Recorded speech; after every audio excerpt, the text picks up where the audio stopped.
HD2 New York, a Good Karma Brands radio station. Bart Scott. What the hell? Chris Carlin. Take a hike. We're good. This is Bart and Carlin Buckle your chin strap. We about to bang. on ESPN New York and streaming live on YouTube. It's a Dealer's Choice Thursday. Bart and Carlin on ESPN New York and on the ESPN New York app. Also on YouTube. You know What is up? You know my dealer's choice is? What's that? You know what I'm saying, John? Jeezy, Johnny Pick'ems. Sometimes you wonder, in light of Dr. Doom and some of the scenes being released, Marvel. Dr. Doom is Marvel. No, Starks turns crooked. I don't know it, but I know what you are speaking. And the basis is that Captain America went back when he decided to stay with the love of his life. And remember, they had to go back to try and steal the Infinity Stone. They tried to go back and steal the Infinity Stone, and they used the Time Stone, but they had the time travel thing. But Captain America kept one for itself, and he went back and chose to live a regular life in another dimension with the love of his life that he lost when he got frozen. Really? Yeah, so what happened was it threw off the entire future in another spectrum in which they really lived in, so it killed Tony Stark's family in that one. So that's why he turned to Dr. Doom. And so when I think about Dr. Doom, the first person I think of is Aaron Rodgers. And yeah, you know I was going to about alternate timelines. Yeah, you know I was going to get. I was going to get to it eventually. You know what I'm saying? Yeah, because I know it's a lot of Comic-Con, it's a lot of Marvel fans out there. I don't knock it. There are a ton of them out there. It's just not my thing. And most of them are our listeners, right? Yes. So what I'm trying to say is, if we didn't use the time, we can go back and use the Time Stone. What I would do is, I would still hire Aaron Glenn. Check. But I would keep Devontae Adams when you see that he leads the league in touchdown catches. And I would have kept Aaron Rodgers. You know what that would have did? That would have kept Justin Fields in Pittsburgh. That means we wouldn't waste $30 million for a guy that we're going to try and have to cut and have to live with his dead cap money.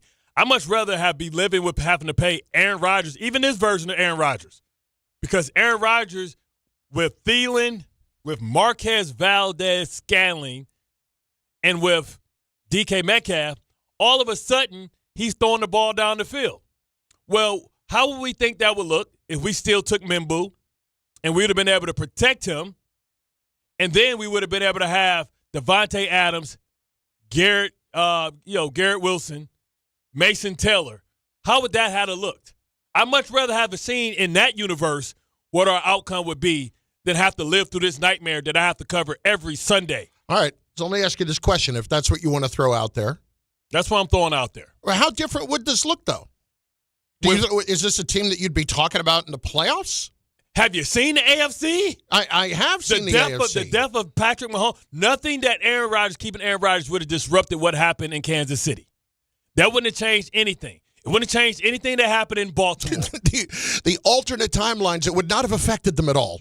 No, it wouldn't have affected. It might have affected. It would have affected Pittsburgh, which would have in turn maybe affected the Ravens, because then maybe Pittsburgh would be even worse. Yeah, I guess my point is the Jets are 3-11. Yes. How much better would this have looked? Would they have been three games better? They might have been. They would have been 6-8. They might have been pushing the Buffalo Bills, brother. Oh, come on. Okay, come on. hold it. Whoa. Come on. Joe Leo, don't you shake that, Scott Bales. Come on. Scott Bell, do not shake your head at me, Scott Bell. Okay. Aaron Rodgers is winning his division, correct? Mm-hmm. Again, if you take the offense, let's be clear though about one thing. You're going to speak in absolutes in the next few minutes here, and they are very shaky absolutes. Well, like when you say that Aaron Rodgers is leading his division, they are 8-6, and then you got 7-7, 4-10, and 3-11. That's like saying you're the thinnest guy in this room.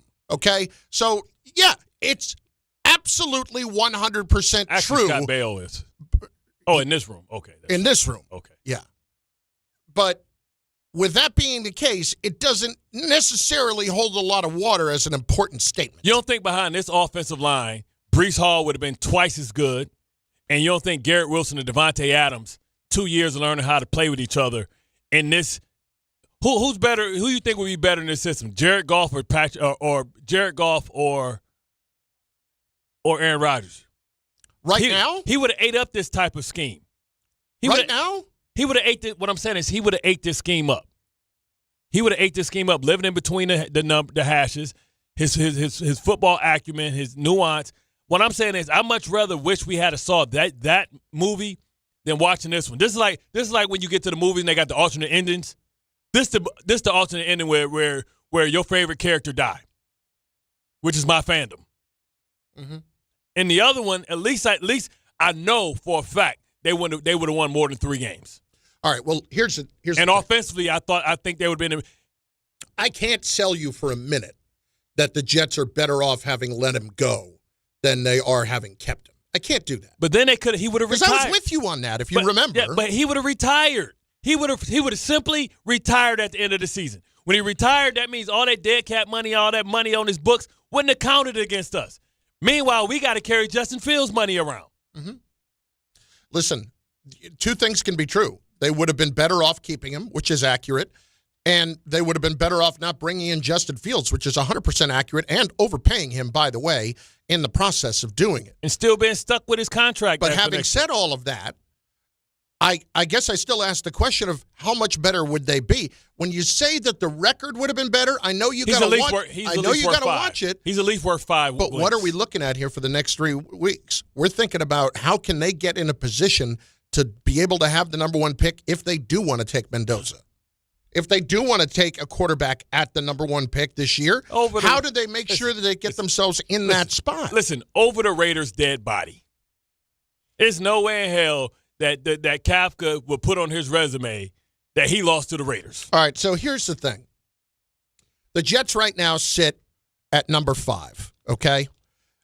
Of the teams that are 3-11, Cleveland, the Jets, and Arizona, they are the second team in there. Of the teams that are 2-12, you've got the Giants, you've got Vegas, you've got Tennessee. Every day. Every day. Spam. The Giants, Vegas, Tennessee. The Giants-Vegas game next week is the biggest game of the year. Call that the Bumbo. We can call it whatever you want. It's the biggest freaking game of the year. Because you know they are going to find a way to screw it up. You know that they are going to win that game. And you know that it is the absolute wrong thing for them to do. If I'm Jackson Dart, you damn straight. When I start hearing people say, oh, well, maybe they might take Mendoza and reset the clock, man, I'm going Waka Flocka. This one's for John. I'm going like that. I'm talking about diving over the pile, running through for first downs.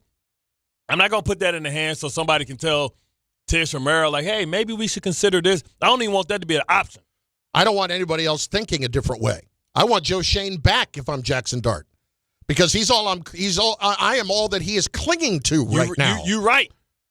I don't want any fresh thoughts in this building. Imagine a new general manager. I don't want open minds around. No. A new general manager's like, hey, and they start getting into the analytics. Well, but as I'm tying this into the Jets, here's the point, okay? These are 2 teams that over the next few weeks are basically projected to finish the same. Ray pointed this out this morning on ESPN.com. Who will squeeze into the NFL playoffs? They simulated the rest of the season to find out who ends up making it to the playoffs and who ends up losing. We're using technology? Yes, but I'm not interested. Look at us. But I'm not interested. Look at us. I am not interested in who's going to the playoffs. I'm interested in how are the Giants and Jets losing, okay? Exactly. This week, it projects that the Giants will lose to the Vikings 20-13. The Jets will beat the Saints. No, the Jets will lose to the Saints 20-17. Oh, okay. Saints are playing better, okay? Yeah. So that is what it is projecting right there, okay? So it's got both of them losing. Next week, Patriots 31, Jets 3. 3? Damn. 31-3. Our special teams are too damn good to be held to 3. And then the Giants 27-13 over the Raiders. Okay. It's got the Giants beating the Raiders 27-13. And then week 18, it has got the Bills beating the Jets 45-24. And it's got the Giants losing to the Cowboys. So in essence, that would end up with the Giants and Jets both finishing with 3 wins this season. It had the Raiders finishing with 2 wins this season, I believe. And that would give them the number 1 pick in the draft. Give who the number 1 pick? The Raiders. Okay.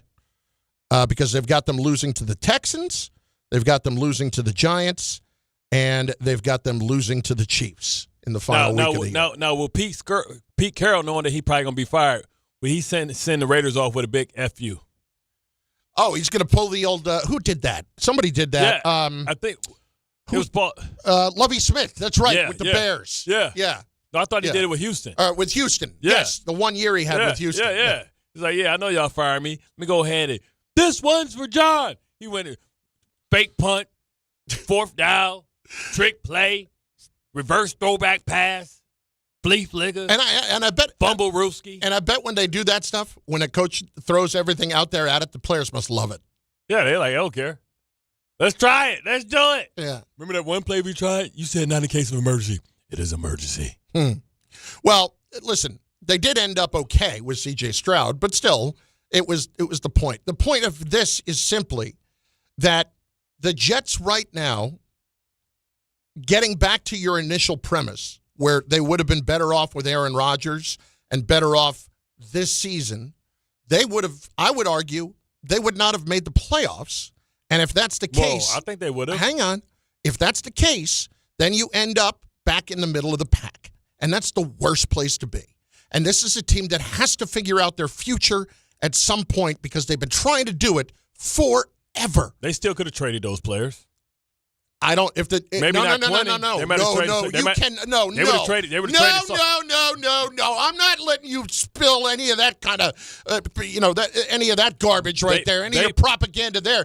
You're trying to tell me that they would have been so much better off with Aaron Rodgers. They are not trading away Quinnen Williams and Sauce Gardner if that happens. They would have traded Sauce. No. They would have traded Sauce. Sauce was playing like crap. There would have been a revolt. Sauce was playing like crap. There would have been a revolt if that happened. Sauce was playing like crap. That's revisionist. And A.Z. Thomas, they liked the way he played, and they were satisfied with Stevens because he's a physical cornerback. They still would have traded him because Aaron Glenn, I didn't think you liked could the not softness. sell that to a fan base if you are actually at 500 and what you want to tell me is somewhat in the mix for the playoffs. They are not trading away Sauce Gardner in the middle of the season. You know that's not happening. Maybe you're right. Maybe you're wrong. No, it's not maybe. It's 100% accurate, and you know it. And so the point is, you can't have it both ways here. Could have traded him next year. You can't have it both. That's fine. You can't have it both ways. What I don't know that I would have been able to find a sucker to give me 2 first-round picks for him like I did in the middle of the season. Might have traded Jermaine Johnson. Maybe. Jermaine's got to get it, but it's all maybes. I can tell you that neither of those 2 players would have gotten moved.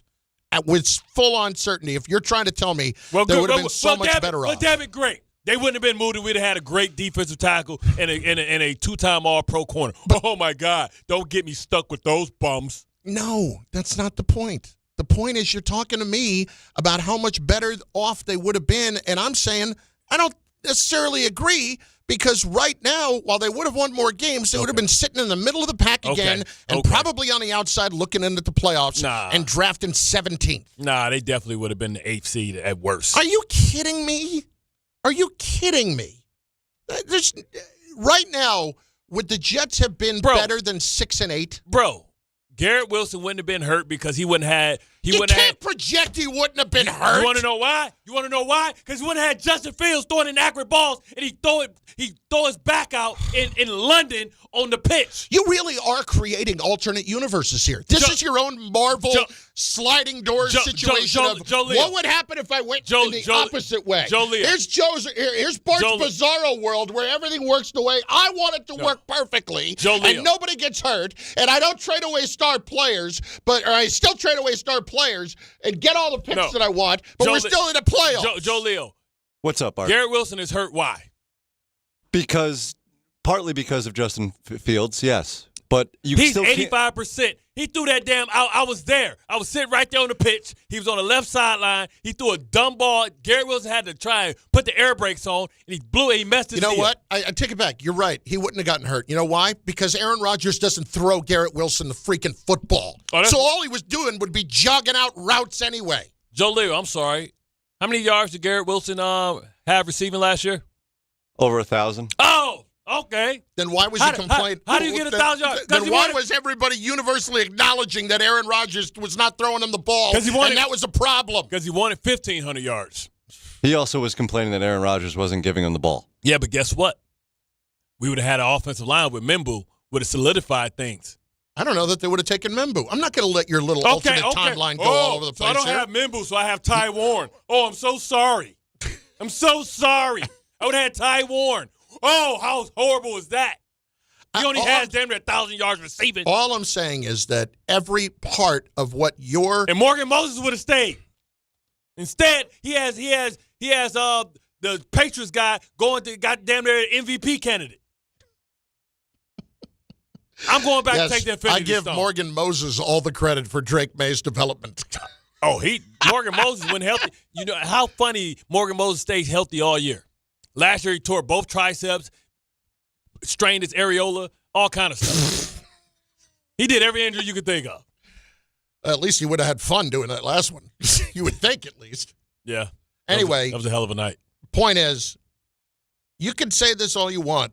They did wrong. They messed up, man.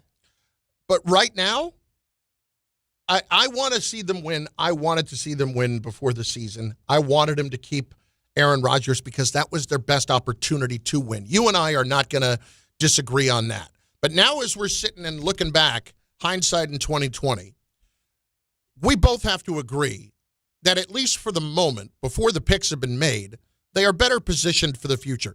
So, Joe Leo, Jet fan, correct? Yes. As a Jet fan, are you, I'm not going to use the word happier. No, I'm not happy I'm not at going all. to use the word happier. I'm not. Are you more content with the Jets being in this situation off of this year right now, everything included, or if they had been sitting middle of the pack, probably outside looking in at the playoffs? I'm more content with where we're at right now because I also have to factor in the whole Rodgers circus because that would not have calmed down if he was back here. It was. He was not going to calm down. He was going to be on Pat McAfee. You can guarantee that. And he was going to overstep that. Aaron Glenn at every point that he possibly could and get all of his guys back in here. There you go. And we make a couple of trades for a couple of guys that are older. There you go, Judge. May or may not be hurt right now. So I'm now you judging. I'm judging off a fact, off of 2 years of what Rodgers did while he was here with the first-time head coach. Nothing would have changed in terms of his behavior with Aaron Glenn here as opposed to Robert Saleh. You don't know that man. He's married now. You don't know that man. New England is 11-3. There's no way they would have been 11-3 because they would have had greater resistance. Oh, my God. Are you kidding me? Are you kidding me? We'd had a team to compete with them. Well, if ifs and buts were candy and nuts, every day would be Christmas, wouldn't it? And here we are. We're sitting at this point now. It's like Scrooge, man, when we go back and we see what happened. But it is kind of like Scrooge. It is kind of like A Christmas Carol. That's a fair point. But think back now, all right? Don't think back. Think to last night when Mike Florio is making the point that he still thinks that somehow Aaron Glenn could be a one-and-done coach. Where's the Florio cut? I'll play it right here. Take a listen to this. This is him on Pro Football Talk, and I believe he's there with Devin McCourty. Jason, of course, is going to join us here momentarily. Aaron Glenn is a defensive head coach, and he fired his defensive coordinator. There's just something odd about that. If the defense is so bad that the coordinator should be fired, I think you're putting yourself a little too close to the flame. I still think there's a chance it's going to be one and done for Aaron Glenn in New York, and I think this move that he made is a manifestation of what he's feeling right now, rearranging the deck chairs on the Titanic as he's 3 weeks away from possibly being one and done as the New York Jets head coach. And I'm a big believer in admitting mistakes and not doubling down, but you still are admitting the mistake. And he's admitting by firing Wilkes that what he did is what he shouldn't have done. And we see it with offensive coaches. When you become a head coach, you don't abandon your offense. You bring your offense and you run your offense. And the only time that I think it's worked with the defensive guys when Mike Tomlin went to Pittsburgh, Dick LeBeau, he's got it. I'm not going to mess with it. It's working. I'm not going to screw it up. That's far different from I'm just going to bring in some coordinator and let him run a defense even though it's different than mine. So I think there's a chance Aaron Glenn's going to be one and done. We'll see what the Jets do. What is he talking about? He brought in Steve Wilkes. He didn't bring in some rookie guy. Like, what are you talking about? He's not Dick LeBeau, but his resume isn't far off. He took a team to the Super Bowl. It's just gotten away from him the last few years. Yeah. So what the hell is Florio?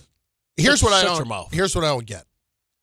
There is no way that Aaron Glenn at this point is a one and done candidate. And by the way, nor should he be even talked about. Can we start here? Yeah. No head How bad does it look if you fire Aaron Glenn after 1 year? Exactly. A native son, a guy that you allowed to trade off your players. Like, come on, son.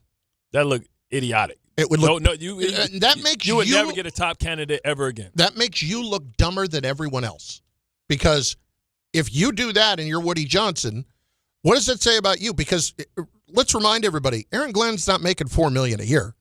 Aaron Glenn's making around $10, $12 million a year. Is he? He got paid a ridiculous amount of money. He did. Because they were pushing that hard to make sure that he was going to take that job. I can do that for $10 million. I'll get you more than 3 wins for 10. Man, what? All right, we've already been through this, okay? If you get $10 million, that's fine. If you leave, though. You'll be my head of communications. No, I will not. Jared, you got to go. Jared, you got to go. No, Jared's fine. Jared, you're out of there. Here's what's going to happen. If you're leaving, I'm at least getting a slice of the pie. That's all there is to it. Yeah, if you get $8 million, I'm getting $800,000. I'm gonna pay. I'm getting $1 million because listen. As I said to you the day I walked back in this door last December, one of us has got a few million in the bank and one of us does not. Listen. So I will not be backing you up at every turn when it comes to Bart taking you down the wrong road. But if you come with me, you good. You see what I'm saying? What am I going to do to help that situation? You're going to make sure. I'm saying I would do is make that worse. No, what we're going to do is we're going to do it like the presidency. We're not going to have players talk. You're going to talk on behalf of the players. That way we never had no mishaps. You know what I'm saying? I'm sure that'll work. You would stand up. What's her name? Little Blind? What's the little Blind? For Caroline Levitt? Yeah, the press secretary. You going to be the press mandatory? Sure. I think that's what it is. Mandatory. Yeah, mandatory. I would be the press secretary. And I would not want to do that. I would not want to stand up in front of those guys every day. You think I need Dan Leberfeld firing questions at me? You think I need that? I don't.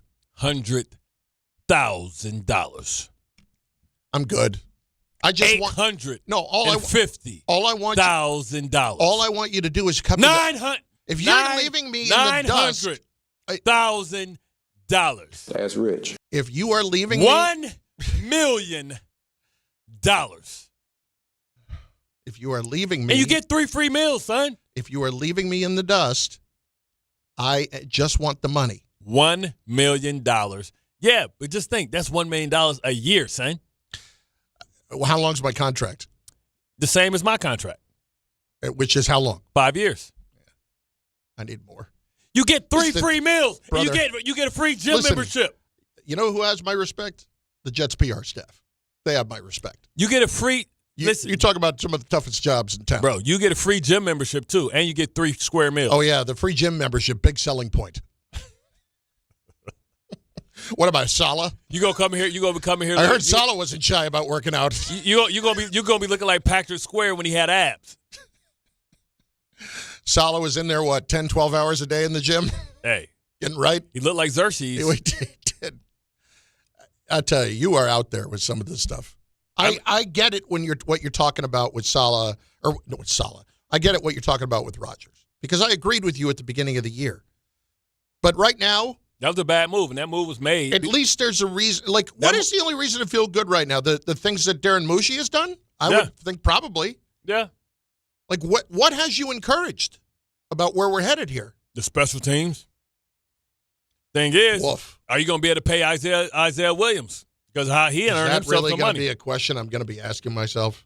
How am I going to pay Isaiah Williams? Hey, man, he's going to be all pro, baby. Today's price is not yesterday's price. Can you take me back in the alternate timeline where on August 28th, you say to me, hey, Chunky, listen, on December 18th, in the first 20 minutes of your show, you're going to debate about whether or not you can pay Isaiah Williams next year. You know what I'm going to do? Money. I'm going to say, Bart, enjoy the fall. Bart and Carlin, ESPN New York. Friends, it's football season, the best time of the year. You should be out there tailgating, cheering on your team, and enjoying every Sunday. But if you're dealing with neck pain, back pain, sciatica, or nerve pain, even getting off the couch can feel like a challenge. You don't have to live like that. There's help. Dr. Jay Shaw at Sandwell Pain is New Jersey's top pain specialist. He's Ivy League trained, double board certified, and is dedicated to helping you get back in the game. Here's what makes the difference. No surgery, no scars, no long recovery, no pain medication. Just precise, non-surgical image-guided procedures that deliver real results. Dr. Shaw treats neck pain, back pain, joint pain, migraines, nerve pain, and sciatica with a plan that's customized for you. Same-day and next-day appointments are available, and with offices in Woodbridge, Livingston, and Inglewood, relief is always close. So don't let pain keep you on the sidelines this season. Visit SandwellPain.com to call, text, or book online. Most major insurances are accepted. That's SandwellPain.com. Relief is closer than you think, and it starts today.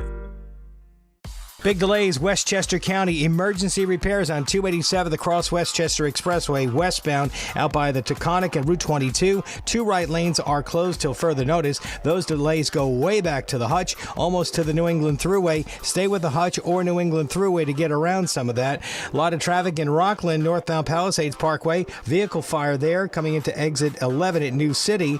Problems continue. Accident with injuries. Route 59 in front of the New York State Thruway. The off-ramp is closed, and you've got investigation there. New York State Thruway itself very slow past the Parkway into that crash scene. And on the FDR Drive north and southbound, delays into the 30s. Water main break, Long Island City near the Queens Midtown Tunnel. The tunnel has been reopened, but still 50th Avenue at 51st Street to be avoided.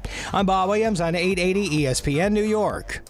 Knicks fans, it's time for basketball, and the action starts on Friday at Goldie's Tavern with Team ESPN New York and Ultra. Whether you need a pregame spot or you're looking for the right Knicks bar to watch the game versus the 76ers, Goldie's Tavern is your destination. The party tips off at 6:30 p.m., and Team ESPN will be giving away ESPN, Ultra, and Knicks prizes. Join fellow Knicks fans on Friday at 135 West 30th Street. Cheer on your Knicks, enjoy Ultra draft and bottle specials, and cool prizes all game long at Goldie's Tavern. Some stages celebrate. This one tests everything. Every drive, every approach, every putt. Pressure builds. Resilience matters. And history waits for the bold.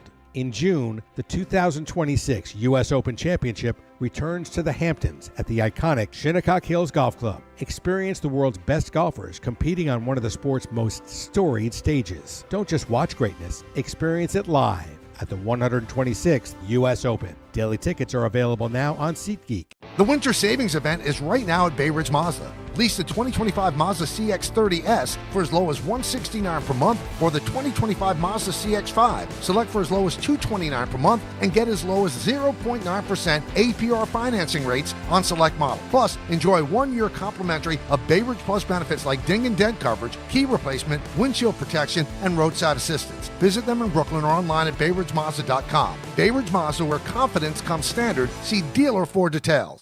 If you've been injured in an accident that wasn't your fault, then you need a lawyer who knows New York's unique personal injury and workers' compensation laws. At the Parisman Firm, they have decades of experience handling all types of accident cases and a proven track record of delivering huge results. Their team has already recovered nearly $1 billion for injured New Yorkers. From construction to car accidents and slips and falls, they've got you covered. Call the Parisman Firm now at 718-WORKERS, where your case is their cause. Get the justice you deserve today.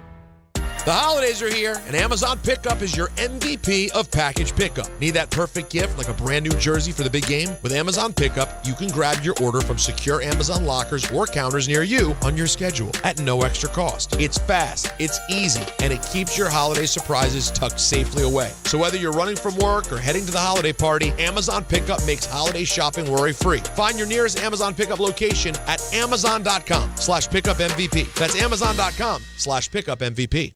Right now at Bay Ridge Honda, experience the wonder of holiday savings with the 12 days of deals during Happy Honda Days, like the Accord SE, only $299 per month, or the all-wheel drive HR-V LX for only $269 a month. The 12 days of deals on now during Happy Honda Days, plus receive thousands in benefits and savings with their Bay Ridge Plus Advantage plan. Upfront pricing, total peace of mind. Visit BayRidgeHonda.com. 39 months lease, 7,500 miles per year, 2026 down, plus tax, tag, and fees. See dealer for full details. Actual price will depend on product and subscription plan. Featured products are compounded drug products, which the FDA does not approve or verify for safety, effectiveness, or quality. Prescription products require an online consultation with a healthcare provider who will determine if appropriate. See website for details, restrictions, and important safety information. Want a boost in and out of the bedroom? Hims has you covered. Introducing a new 2-in-1 approach to level up your game. Tadalafil for better bedroom performance and zinc for testosterone support. Put it all together and you've got what you need to turn things all the way up. Getting started is simple. Just go to hims.com/joy to start your free online visit. Through Hims, you can access ED treatments including pills, chews, and more. 100% online.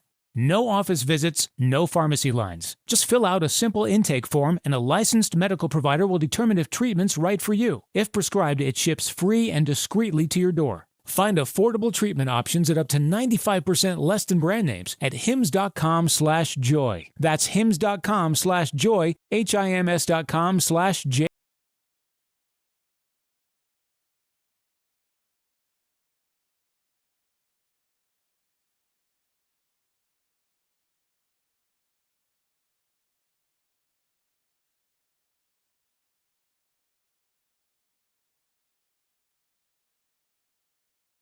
Go there, subscribe, get locked in, comment. We'll drop your comments in throughout the course of the show. J-Mac, of course, ESPN NFL analyst and of CBS. Where are we this week, my friend? I'm heading to Houston. I have the Texans and the Raiders. Okay. Here's the first thing we got to talk about with the Raiders. Homecoming. No. Here's the first thing we got to talk about with the Raiders. Because all we're concerned about around here is the Giants-Raiders game next week. Yeah. J-Mac, talk to me about the Raiders situation and Pete Carroll and just the possibilities that they actually find ways to win in any of these 3 games left. Man, that's going to be a challenge. You know what their best game to have a chance to win? Well, that'll be the last game of the season against the New York Giants. That's going to be a fun one to watch, I think, for fans. But with the Raiders right now, when you look at them, especially this last week, I've covered them now. It'll be 3 out of the last 4 weeks. And they're finding different ways to lose. It seems like as you progress from week to week, it was the Chargers game, the Broncos, and now the Eagles. They're facing playoff type of teams, but they look like they're going the opposite direction. So this is a team that has struggled to run the football. There's been a ton of pressure on the quarterback because of that, and then they just don't have the guys on the outside to be able to win. Trey Tucker is their number 1 option, who's probably really a 3. You look at their team, Brock Bowers and Max Crosby. Those are the 2 players that you look at and go, oh, yeah, I know they play for the Raiders. Beyond that, you're struggling to figure out who are the impact players that they have. So I honestly don't see them winning another game. I think that it's going to come down to that number 1 pick who wants to stink it up more between them and their Giants. I mean, when you look at it, we know it's probably going to be some more firings. But Giants, we got Giants, potentially, I think Atlanta doesn't survive. Who else do we have? We got Tennessee, correct? Yeah, Tennessee already did. Yep. So out of these jobs, which one of these jobs are the more attractive job to be able to take when you think about, what the coaching cycle is going to be?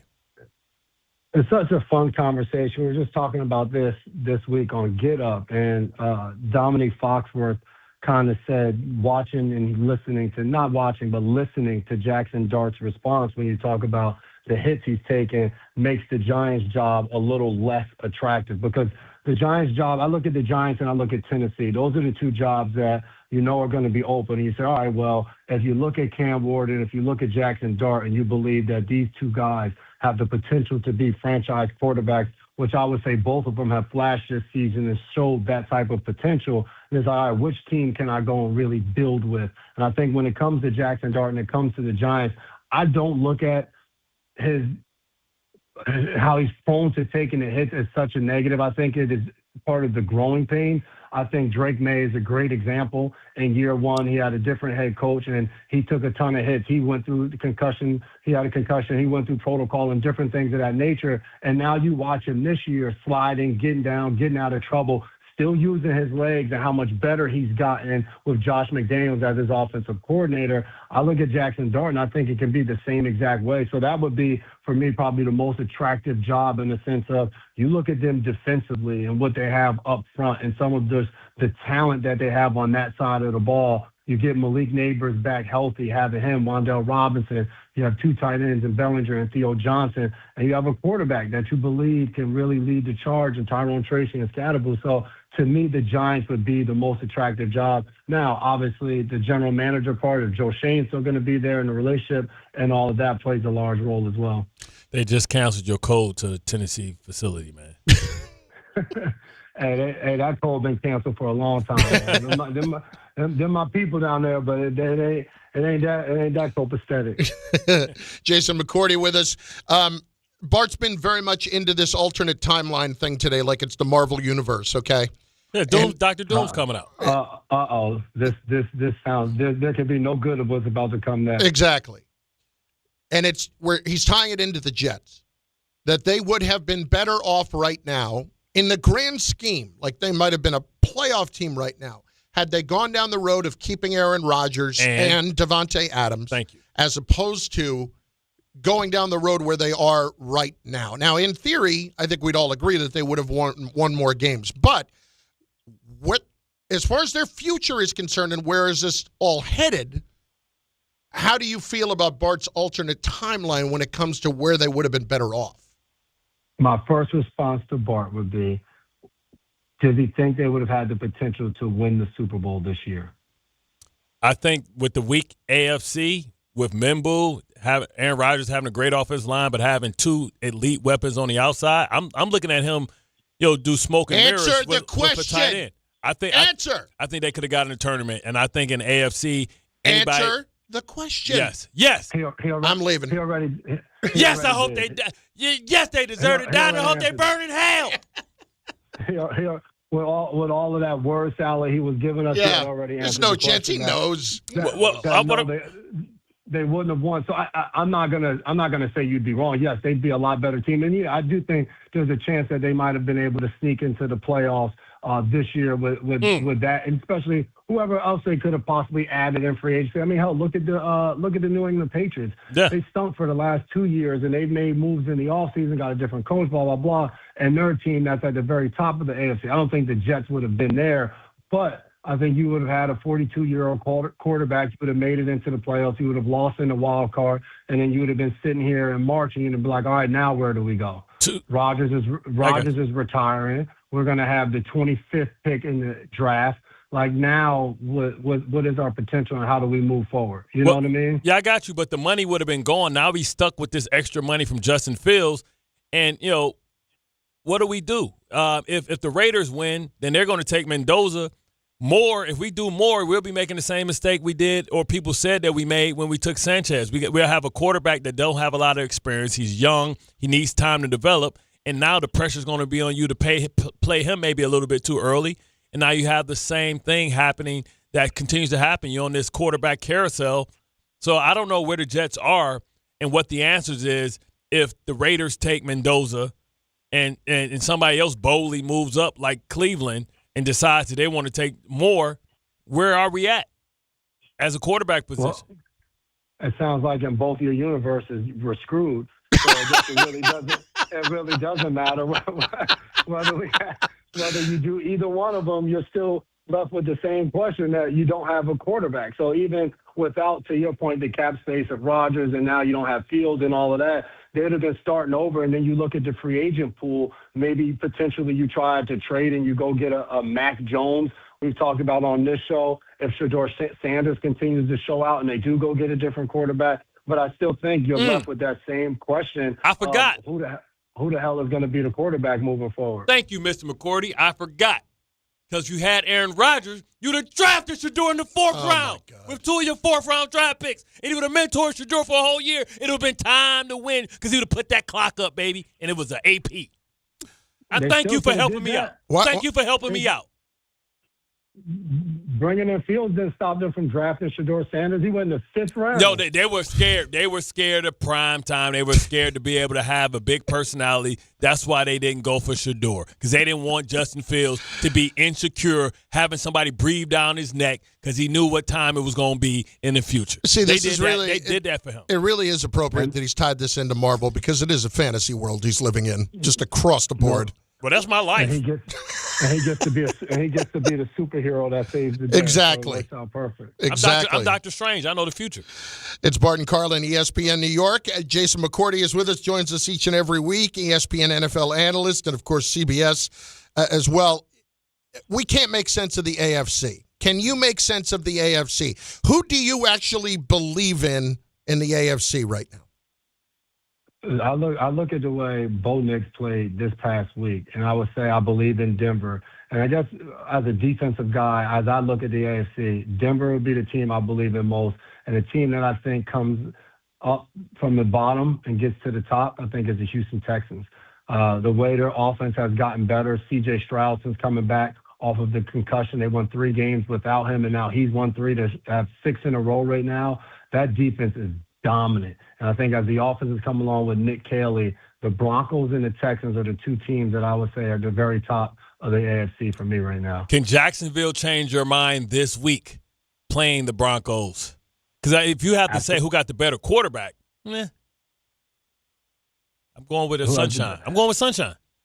But I think if you look at the 3 quarters, to me that's the big thing in the AFC right now. As you look at what the playoff picture is going to look like, Josh Allen is by far the best quarterback in the AFC playoffs, and you would assume that, all right, well, this is going to be his best chance to go win it, because if you get into a game and it's the fourth quarter, I believe in Josh Allen over every other quarterback in the playoffs on that side. But when you look around the locker room, the Bills don't have the team. I think he has the worst supporting cast when it comes to the defensive side of the ball, the receivers, the weapons, and all of that. I think when it comes to Jacksonville, yes, they have a lot of talent. They have a lot going for themselves. And Trevor Lawrence has been amazing these last few weeks, how much as he's gotten better. I think what you just said about them going against the Denver Broncos, there are so many question marks that continue to surround Trevor Lawrence, because Jacksonville's a team that when they're winning, a lot of people aren't even watching them. Even the game this week, because of the way it all breaks down, the broadcasting maps and all of that type of stuff, that game is only going to be seen in those markets, which is insane because it's one of the best games of the week. So I think Trevor Lawrence, if he passes this test against this defense, you'll definitely start to look at Jacksonville in a different light. So I know you're calling the game this week, but if you weren't calling the game, what game intrigues you the most? And we'll start with tonight's game. We got the Rams versus Seattle. We got Green Bay versus Chicago. What's another good one? We have the Broncos versus the Jacksonville Jaguars. Jets, Saints. Don't forget that. No, please don't see that. You can't get that time of your life back. I'll do that for us. You got the mediocre bowl, Tampa Bay, Carolina, and you got Detroit and Pittsburgh, and you have your former team, New England versus Baltimore. Wonder if New England clinches today. Yeah, I would probably say the most intriguing game is probably tonight. Rams and Seahawks, 2-11-3 teams. The division's on the line. The team that wins controls their destiny. Sam Darnold threw 4 interceptions against them the last time they played, and they still were field goal at the very end, time expired from winning that football game. So I would say that's probably the most intriguing game, probably the best matchup of the weekend that you want to see. But probably what I'm most fascinated to watch, I want to see how Phillip Rivers responds after playing in the NFL game after 5 years off. So Monday night, the 49ers and the Colts. The Colts are still fighting to be able to get into the playoffs. The loss last week doesn't change anything for them. They still can get in if they win out and they get a little bit of help. So, and the same with the 49ers. The 49ers are 10-4 with all the injuries they've had to sustain and all of that. Yeah. So watching to see the after for Phillip Rivers, for me, is going to be a fun watch Monday night. Does New England take Lamar Jackson out and tell him to go tend to them rabbits, mice and men? We put them out their misery. Lenny and them. I think that game comes down to, can New England stop the run? Like Robert Spillane didn't play last week. Milton Williams is still on injured reserve. But you talk about an opportunity. I thought last week for Drake May, everybody talking about Josh Allen and he could possibly become an MVP. Like that was his moment. And now to get Sunday Night Football and to be able to beat Lamar Jackson and potentially end their playoff hopes, that'll be huge. I like New England in this one. For me, it's how fast can they move on from last week, being up 21-0 and losing that game. Like that's devastating. How fast can they turn the page and be able to perform Sunday night. J-Mac, we appreciate it. We'll talk to you next week. Yes, sir. All right. Actually, it's next Friday. Yeah, we're not going to talk to you next week. Next Thursday's Christmas. And in our world, this conversation never happened. I'll shoot you guys a text. We'll talk next week. Merry Christmas. Merry Christmas. We'll talk soon. That's Jason McCourty, ESPN NFL analyst. And, of course, he is on CBS as well. He has got the Texans and the Raiders this coming Sunday. Bart Carlin on ESPN New York and on the ESPN New York app. He'll be telling childhood stories by halftime. When I played back in the day, because won't nobody care about that game. Listen, I know the feeling when you're getting in there for that game and you think you know what's going to happen, and all you're just hoping. You're just hoping. Because they were going into last week. I got the Browns and Bears just hoping. Just Shador. I got Shador. Yeah. I got Shador to talk about. Give me hope. But then, you know what we call it? Second half? Yeah. Empty the bucket. Yeah. You got a better chance of watching Max Crosby ask one of his teammates, what did the five fingers say to the face, than you do seeing an entertaining football game. Bart Carlin, ESPN New York. Hey, New York and New Jersey, Boost Mobile has an unlimited talk, text, and data plan that's only $25 a month forever, meaning you'll only ever pay $25 a month for the rest of your life. Who wouldn't want unlimited wireless when it only costs $25 a month forever? If you don't, you must be one of those people who enjoy overpaying for their phone plan. $25 a month forever is truly as good as it gets, so go online and switch now at boostmobile.com. After 30 gigabytes, customers may experience slower speeds. Customers will pay $25 a month as long as they remain active on the Boost Mobile Unlimited plan. There are a lot of reasons why people buy at Ramsey Mazda. It's their selection, it's their customer service, and it's their savings during the More to Move You event. Lease new Mazda 2025 CX-50 2.5S Select with all-wheel drive for $199 for 36 months. Start shopping now at RamseyMazda.com. Choose wisely. Choose Ramsey Mazda. Call 833-853-2970 for lease details. VIN SN385912. MSRP $32,795. Zero security deposit. Ends 1/2/26. Why do you go to Princeton Longevity Center? We go to Princeton Longevity Center because my husband's cardiologist told him having this exam saved his life. Because somehow 20 turned into 40, and now I need to take my health more seriously. The Princeton Longevity Center designed a program to keep me healthy and active, so 50 and 60 will be no sweat. Because even though my cholesterol is high, it turned out my arteries are clear. That's a big relief. Whether you want to make the most of your future years or just want peace of mind, you need the Princeton Longevity Center. Their comprehensive preventive exam combines the latest technology with caring experts to create your personal plan for staying well. Because I shouldn't have to wait an hour for a 10-minute physical. I go to Princeton Longevity Center because I get everything done in one day and take my results home with me. Find out why you need Princeton Longevity.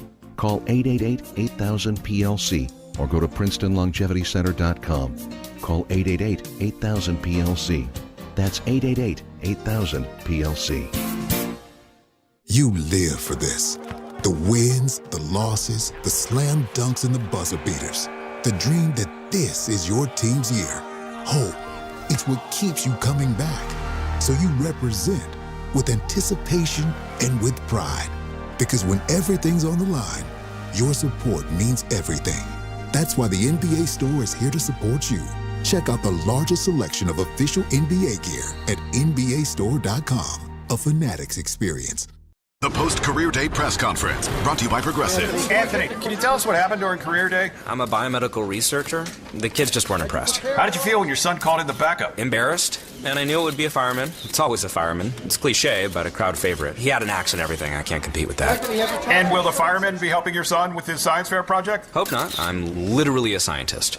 Like it or not, sometimes you need a backup. That's why there's Progressive to protect your home and auto. Progressive Casualty Insurance Company affiliates and other insurers. Not available in all states or situations. Hey, fans! Welcome back to Fansville's Cheers and Tears. Oh. Okay, so like everybody deals with losing, right? To a rival on a last-second field goal. Whatever, it's fine. I'm totally fine. But I cope with losing with an ice-cold Dr. Pepper. Those 23 flavors are like so delicious. They totally wash away the pain of your college football team taking a big fat L. College football. It's a pepper thing. Hey, I'm Mike Slater. My dad passed away at the age of 63. It's out of nowhere. Had a stroke. Super hard, obviously, for the whole family, but my dad had life insurance. This is why I have life insurance for my family, for my wife and 4 kids. And the best place to get life insurance is ethos.com because you can do it in 10 minutes. And there's no medical exam and no blood test, just a few health questions. Get life insurance in 10 minutes so your family is protected. Ethos, ETHOS, ethos.com/play. Have you heard the story that's about a guy who lives in a bank that is really close by? The Capital One Cafe is his home, no doubt, where customers bank and get their cash out. There's no fees or minimums on checking accounts, so your money stays. Most Capital One Cafes are open all 7 days. This magical place, as some people might call it, is where the Capital One Bank guy says, "What's in your wallet?" Such a lovely tale. Terms apply. See CapitalOne.com/bank for details. Capital One NA, member FDIC. Right now at Bay Ridge Honda, experience the wonder of holiday savings with the 12 days of deals during Happy Honda Days, like the Accord SE, only $299 per month, or the all-wheel drive HRV LX for only $269 a month. The 12 days of deals on now during Happy Honda Days. Plus, receive thousands in benefits and savings with their Bay Ridge Plus Advantage plan. Upfront pricing, total peace of mind. Visit BayRidgeHonda.com. 39 months lease, 7,500 miles per year, 2026 down, plus tax, tag, and fees. See dealer for full details.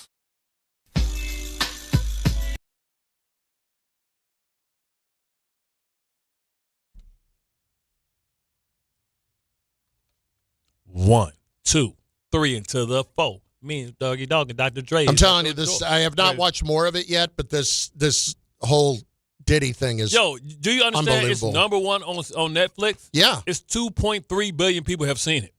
That many people? 2.3 billion? 2.3 billion worldwide. Really? That number feels worldwide. A little... That feels like Call Bart Scott a liar. Get on your Google later and tell me I'm lying. 2.3 billion. And it's the other things on Netflix. I think the one behind it is like 1.7 billion. And then the lowest, the top 5 is 700 million. Remember, this worldwide, baby. A lot of people hate Diddy. Take that. Tell me I'm lying. No, I'm not. No, here we go. Yeah, tell me I'm lying. Now, this says, it doesn't say New York, or it doesn't say worldwide. Okay, it doesn't say worldwide on here. Okay. This is 21.8 million views during the first week, which was December 1st to the 8th. How many? 21.8 million, but it doesn't say if that's just the U.S. or it doesn't say where else that is. That's just week 1, right? This thing has been catching fire. It's caught so much fire they got your ass watching it. That's true. So, like, 2.3 billion is nothing. It can't be just here. You know what? I don't know why I'm nitpicking you. Facts aren't important anymore. We know this. Come on. Yeah, exactly. Eggs are down. It's all good. All I can tell you is it is. Oof. Curtis Jackson took out. What part are you? And went to work. How many more episodes are you in? I mean, I don't know. I think I'm toward the end of the 3rd episode. How many episodes are there? I don't know. I think there's at least 4. Yeah, I wonder how much money. You know how much money, because so many people watch, how much money 50 gonna get? Like, I'm still just past after him beating his girl, his first baby mama? No. With all the twins? No. He just split up with Kim Porter. Yeah, that's what I mean. That was Kim Porter. This is the Cassie. There's only 4. Yeah. I got a long flight this weekend. I was hoping for the best. You got to watch End of Days, Arnold Schwarzenegger. Nah, I don't have to watch End of Days. Come on. It's a great movie. I know, but you've got a list of other great movies that you'd put in front of that before I got to watch End of Days. Come on. But you think Arnold, he's the same person? He's Conan and everything? I mean, yeah. Listen, I'm the sucker who saw Last Action Hero in the theater. Oh, God. Bobby in Westchester is next. Sinbad deserved Best Supporting Actor, by the way. I'm just saying. Sinbad was amazing. Bobby, what's up, buddy? Hey, I love the show, guys. Thank you. Listen, Carlin, I have to agree with Bart. And he was saying it before the beginning of the season. So was I. And I even think we would have kept DJ Reed, Bart, if they would have kept Aaron Rodgers, right? And you could have got Shador, which I wanted them to get one of those 4th-round picks, or another quarterback. And then when Aaron retired, he could have been schooled by Aaron this year. Yep. And then he could have played next year. I mean, yeah, because and Aaron listen, did such an amazing job of tutoring along Jordan Love. Yeah, look at him. Yes. How did it work out? How did Jordan Love look when he played? These quarterbacks do not tutor anybody. How did he look when he I played? told you last week, Tom Brady used to let the backup quarterback ask one question a week, and that question might be, how you doing? But that one question was a hell of a question, clearly, for Jimmy G, because he got paid twice, and Matt Castle got paid. Everybody got paid off their one question. One question means 7 courses a week, baby, because we together 7 days a week. So that's 7 times what? How 7 many times more shows 10 do is I have 70. to do before break? And remember, they was in the playoffs. Remember, hold up, Bobby. Remember, they were in the playoffs, so you got 7 during the playoffs. Man, you up to 100 questions per year. That's a lot of questions. You know, the other problem is that now that we're on YouTube, every time I look up and they have a thumbnail that they're putting on social, my head is in my hand like this. Now, listen, can I just say one other thing? I'm a Jet fan. I saw them win the Super Bowl, so I'm older. I just think it's a knock on Aaron Glenn, too, as a coach, that he wasn't willing to deal with, like, Aaron Rodgers, like Parcells or Walt Michaels or Weeb. They would have kept, they would have kept these guys. You have to be able to deal with all. Walt Michaels? Don't be mad because he go deep. Don't get mad. Listen, Bobby, keep going deep. I remember Walt Michaels. Keep going deep, Mike. Bobby. Oh, God. Parcells would have kept Aaron Rodgers. Damn straight. Aaron Rodgers would have never been pulling the crap that he was pulling with Parcells. Parcells would appreciate the level of jerk that Aaron Rodgers was, how he rolled. They the same people. No, they're not. They would have got along great. Come on, Bill Parcells was a jerk. Yeah. Oh, I'm not saying he wasn't. But I'm saying that he's a different kind of jerk than Aaron Rodgers is. He was narcissistic, condescending. Yeah. You haven't lost me yet. I'm trying to think of some more adjectives. You haven't lost me yet. Give me an adjective, Leo. You went to public school. Bart Carlin, ESPN New York. Blue Shirts fans, it's time for Rangers hockey, and the action starts on Saturday at Blue Haven South with Team ESPN New York and Ultra. Whether you need a pregame spot or you're looking for the right Rangers bar to watch the game versus the Flyers, Blue Haven South is your destination. The party tips off at 12 p.m., and ESPN will be giving away plenty of ESPN prizes. Join fellow Rangers fans on Saturday at 121 Fulton Street and enjoy Ultra draft and bottle specials all day long. It all happens at Blue Haven South. Finding great candidates to hire can be like, well, trying to find a needle in a haystack. Sure, you can post your job to some job board, but then all you can do is hope the right person comes along, which is why you should try ZipRecruiter for free at ZipRecruiter.com/ESPN. ZipRecruiter doesn't depend on candidates finding you. It finds them for you. Its powerful technology identifies people with the right experience and actively invites them to apply to your job. You get qualified candidates fast. So while other companies might deliver a lot of hay, ZipRecruiter finds you what you're looking for. The needle in the haystack. See why 4 out of 5 employers who post a job on ZipRecruiter get a quality candidate within the first day. ZipRecruiter, the smartest way to hire. And right now, you can try ZipRecruiter for free. That's right, free at ZipRecruiter.com/ESPN. That's ZipRecruiter.com/ESPN. ZipRecruiter.com/ESPN. ZipRecruiter. Discover a driving experience crafted to inspire. At Garden City Mazda, exceptional design and sophisticated performance come together. During the Mazda More to Move You sales event, lease the 2025 Mazda CX-5 for $229 a month for 33 months. Or the 2025 Mazda CX-50 for $239 a month for 33 months. Both with $49.95 due at signing. It's the Mazda More to Move You sales event at Garden City Mazda. At Garden City Mazda, expect the exceptional. Hey, this is Mika Zibanejad. Hey, this is Adam Fox. Catch every Rangers game right here on 880 ESPN. WHSQ and WCBS-FM HD2, New York.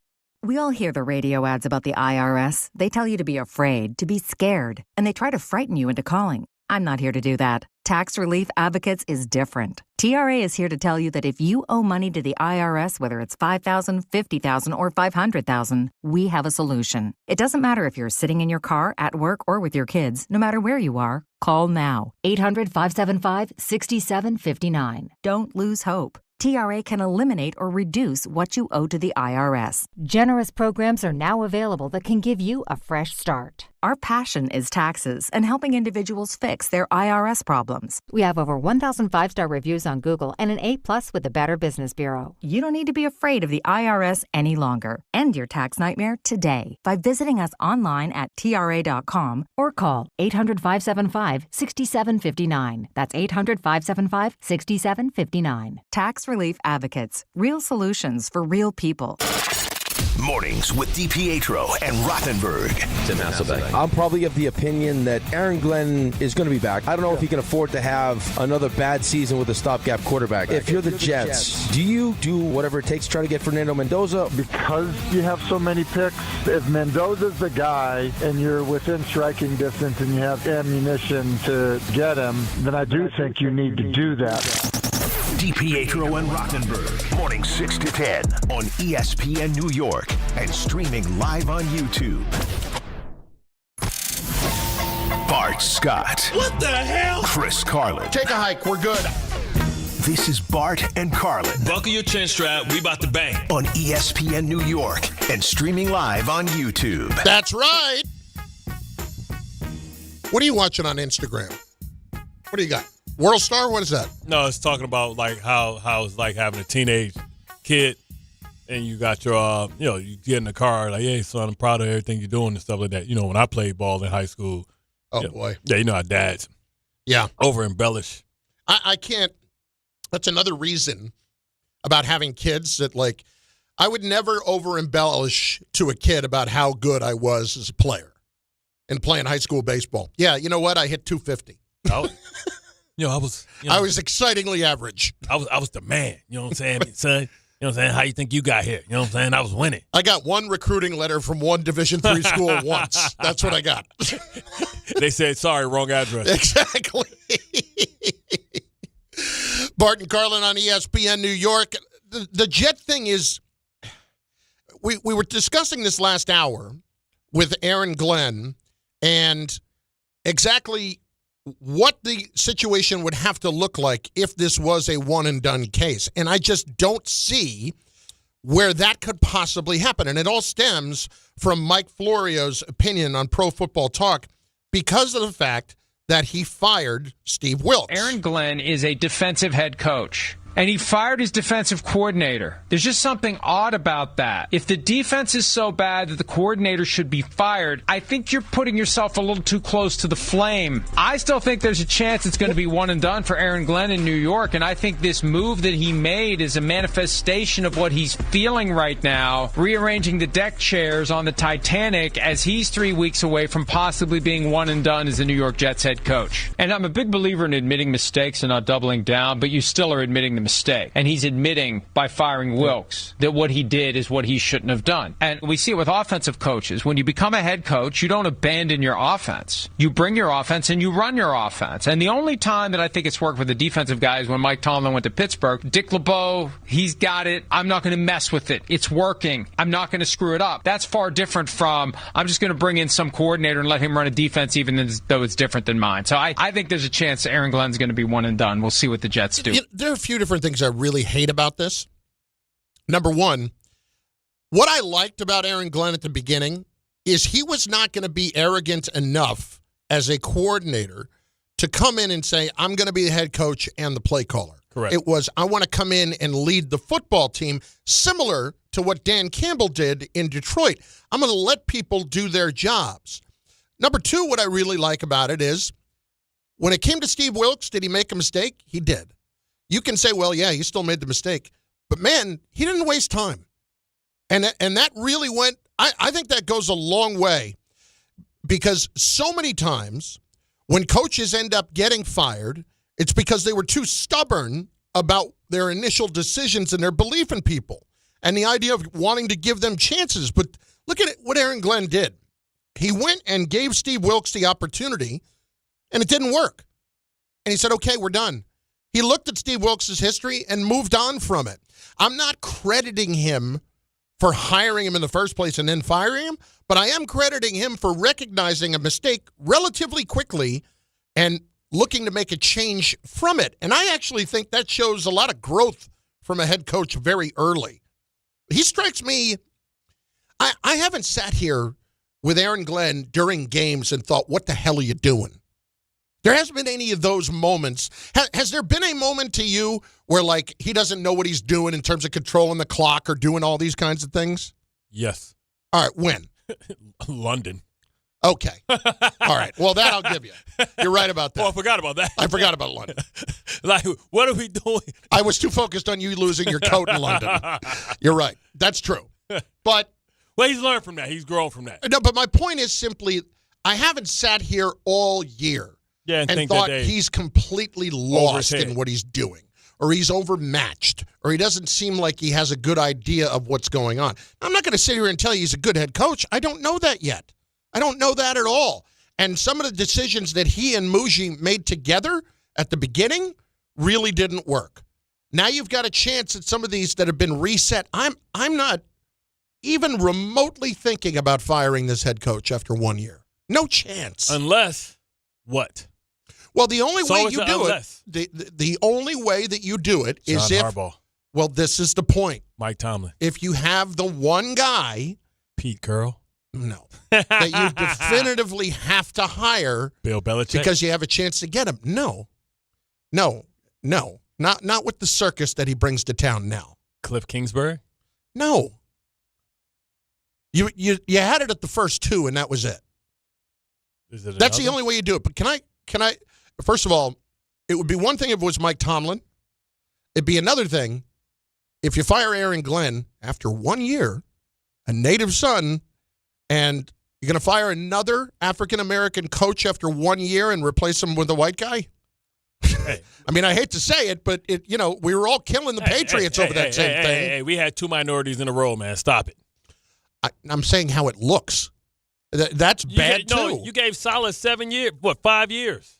That's 6 years. That's 6 years with the brothers. Bart, all I'm saying is it would not be a good look for them from a perception standpoint unless you had somebody that you know is definitively the guy.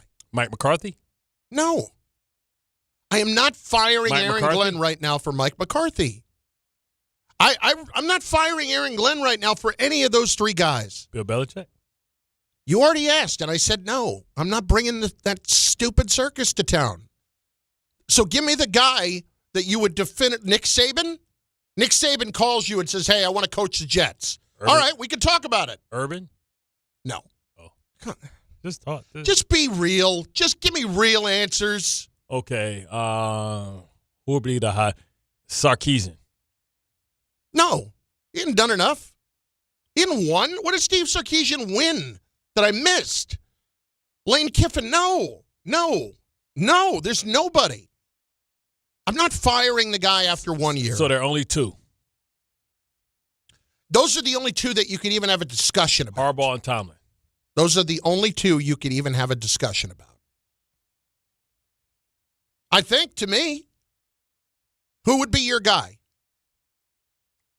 Is there anybody else I'm missing here? No, I would just say Harbaugh. I mean, Mike McCarthy, you say that because he got fired, because he's not actively coaching. But he gets you to 11, 12 wins. There's still something about it, though. You just hate him because he looks like a loser. No. He looks like Streck. No. He's the coaching he looks version like of Streck. me. I don't hate him because he looks like me. Nah, see. I love him because he looks like me. See, but I think people who look like me don't get the respect that they deserve. No, he's too tall to be like he's like 6'6". Like is he like 6'6"? 6'6"? I think he's like 6'4". He's a former lineman. Okay. Well, if he's taller, that's fine. You're saying I don't even look like Mike McCarthy. I look worse than Mike McCarthy. No, I say you're Oompa Loompa. Thanks. Just playing. Thanks. Just playing. He's Streck. He's a giant. He's 6'2". I'm 6 foot. Well, when you that wide and you 6'2", you look way taller. Because you're taking up a lot of space. Yeah, I know. People don't confuse me and think I'm 6'4". No. Here's my point. Would you fire Aaron Glenn for any of those guys right now? Would you do it? For John Harbaugh, yeah. For John Harbaugh, you would. Now, you've played for him. For Mike Tomlin, too. You would? Yeah. Okay.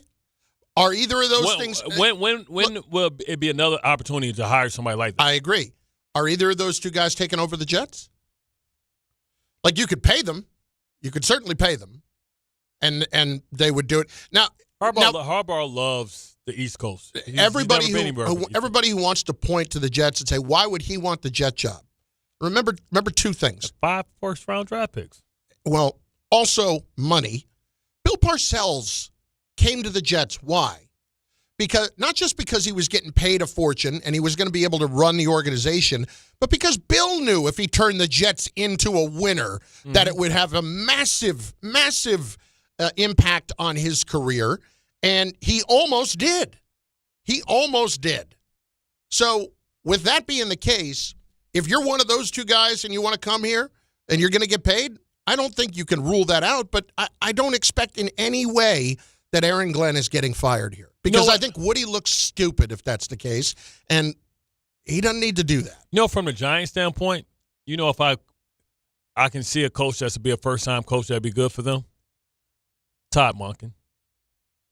Really? Man, the Ravens' offense has been great. I'll tell you what you've heard a lot more about lately when it comes to the Giants head coaching. Mm-hmm. You are hearing a lot of the Notre Dame coach. Ah, come on, man. Little Tiger Woods? Man, they ain't hiring him. Why not? Because he's Tiger Woods. Again, that doesn't answer my question. This dude couldn't win at Notre Dame. Well, he couldn't win. He played for a national championship last year. They didn't deserve to be there.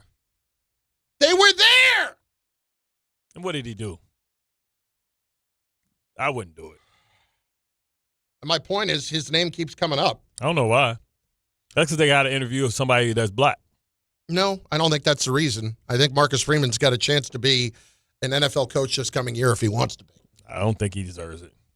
My point simply is that if you are the Giants right now, if you are the Jets right now, and you are trying to hire a coach, there's no reason to move on from what you have if you're the Jets. I'm curious what this reason. Yeah, I'm curious what this new DC gonna be.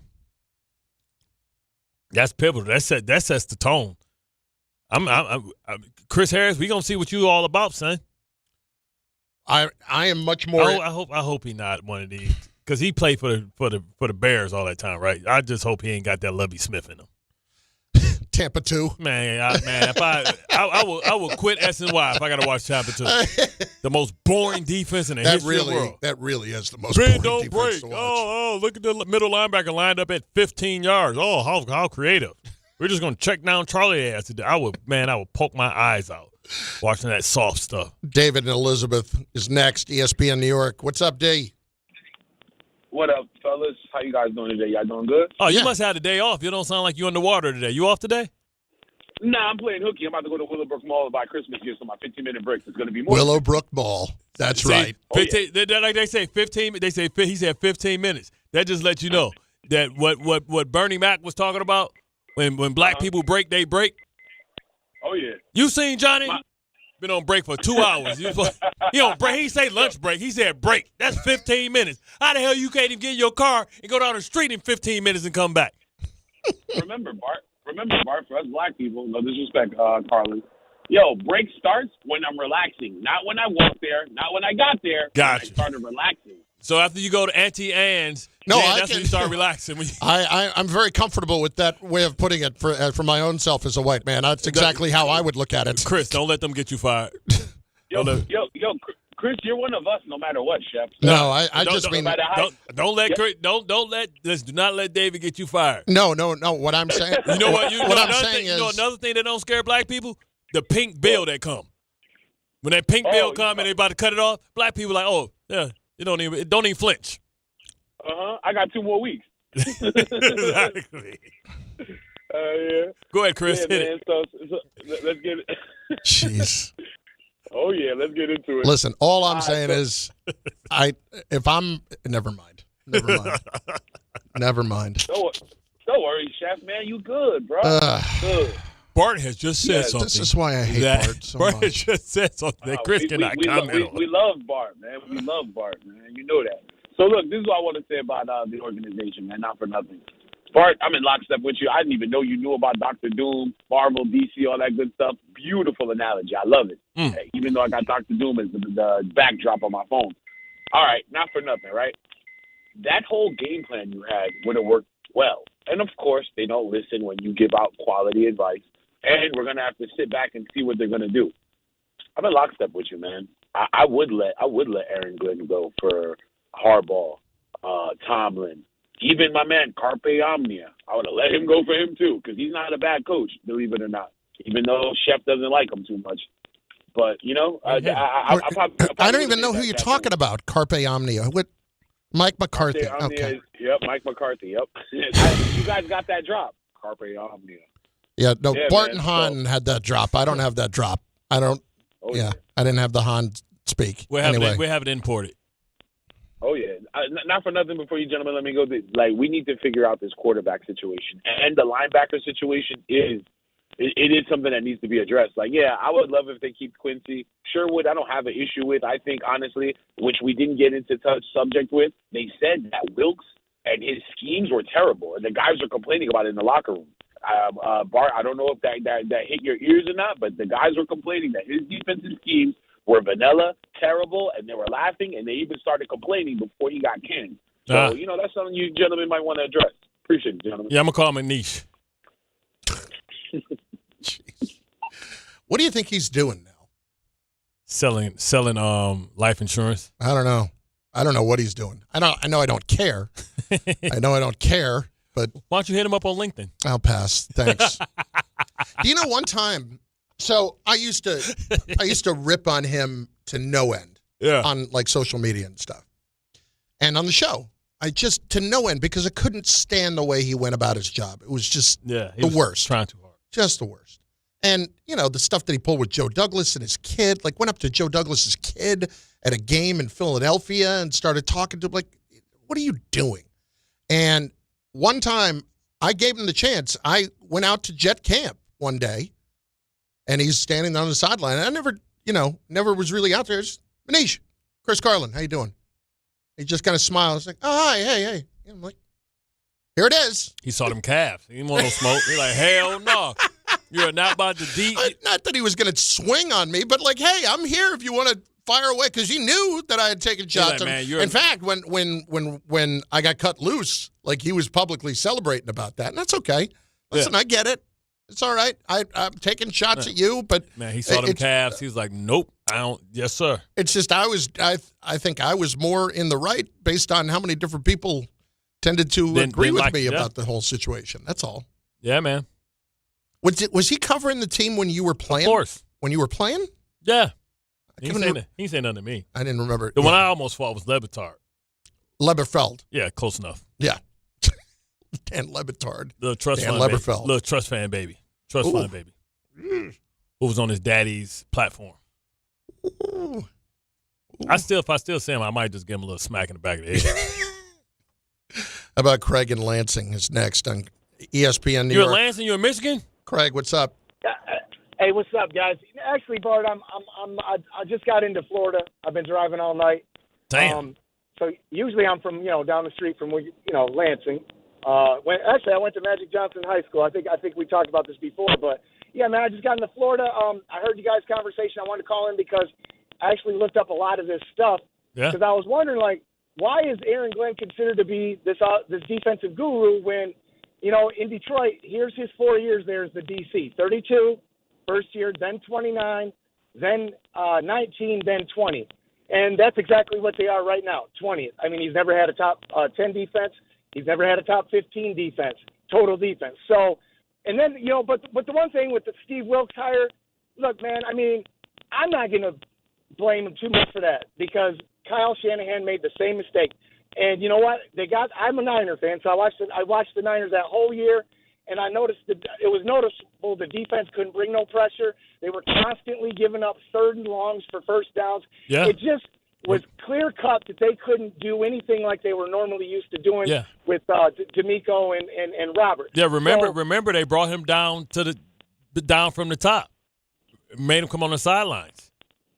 Yeah, I do remember that. Yeah, good point. Yeah, I had forgot about that till you just said it. So I mean, I look, I'm not going to be all over Glenn for making that mistake because Kyle Shanahan's a great coach and he made the same mistake. So, but I will give him a little guff about why is he considered to be a defensive guru? I mean, I'm 54 years old.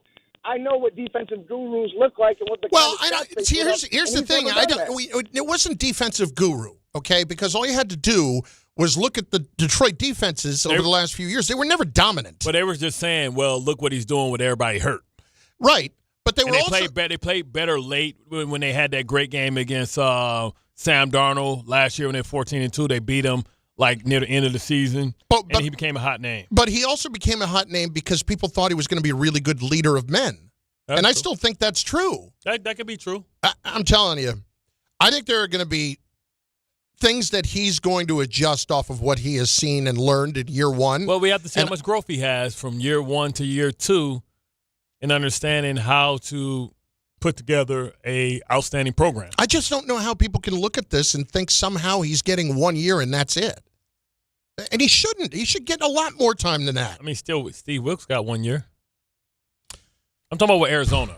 Yeah, I know. And that wasn't right at the time either. And why did they fire him? Who did they hire? They hired Kingsbury. Nah. And it didn't work. It worked at first. They went like 7-0, and then it all fell apart. And he got fired, and now he's a coordinator somewhere else. And Kyler Murray, they're about to trade. Yeah, to the Jets. Message. I'll take Kyler Murray every day of the week. You heard Tannenbaum. Elite arm strength from the pocket. Mobile. Agile. Just a little pocket Hercules. Listen, my only complaint about Kyler Murray is the health. That's it. If you want to bring him in and be the bridge guy and then figure out if you got something and you can make that work, absolutely. I think Kyler Murray can absolutely play. By the way, all of that stuff from him a couple of years ago about the language of the contract, that's all gone. You haven't heard word one. Has anybody heard word one about Kyler Murray not being a good guy there? Right. That's not been the issue. His body language isn't as bad. His body language used to be horrible. Yeah, but he's matured a little bit. But that's a young player. That's an immature player. You see that all the time in guys who are just coming out of college and learning how to handle themselves better. Now I'm with you. I would not have a problem. It's only the health. And that's what would hold me back right now. But it's a big thing. It's a really big thing. It is. You have to make sure your backup quarterback is legit. It's Bart Carlin on ESPN New York. Javi from Queens. Carlin looks defeated. Yeah. Take a deep breath, big fella. Don't worry. He's going to take a long vacation, recharge up, and then he'll be ready. Am I going to be ready? Yeah, I don't know if 2 weeks is going to do it. You're going to go down to Decatur, the Decatur Bowl, Boca Raton Bowl. Yeah, next week. That one. You're going to get suntan. You're going to come back looking like Nah, can't say that. Never mind. What is it possibly that stopped you from saying something? Like, honestly, where did Hold you? on, I can hear Leo laughing. I know. That's supposed to be soundproof. Where did you all of a sudden decide to draw the line? When did that happen? Yeah, when I thought about it in my head, I said that might not come out right. You just described every single thing I say on this show. Everything. Well, I got full confidence in the other things I said. I know that. Bart and Carlin, ESPN New York. Carpe Omnia. Sees everything. 1-877 Cars for Kids. KARS Cars for Kids. 1-877 Cars for Kids. Donate your car today. 1-877 Cars for Kids. Donate your car today. Ready to get rid of that old car? Donate it to Cars for Kids. Call 1-877-CARS-FOR-KIDS to reach a friendly live agent. Donation's super easy, and your car can be picked up as soon as tomorrow. Call us now, 1-877-CARS-FOR-KIDS. That's Cars with a K to donate your car today. 1-877 Cars for Kids. KARS Cars for Kids. KARS Cars for Kids. 1-877 Cars for Kids. Donate your car today. Hurry! It's our last chance to donate for 2025. Wednesday with Don, Hahn, and Rosenberg. Could Aaron Glenn be one and done with the Jets? I think you have to take a realistic look at, what were our expectations, as a team and organization to see signs of improvement. I don't think anyone looked at the Jets and thought, you're going to see a lot of improvement. Don, Hahn, and Rosenberg today at 3 on ESPN New York and streaming live on YouTube.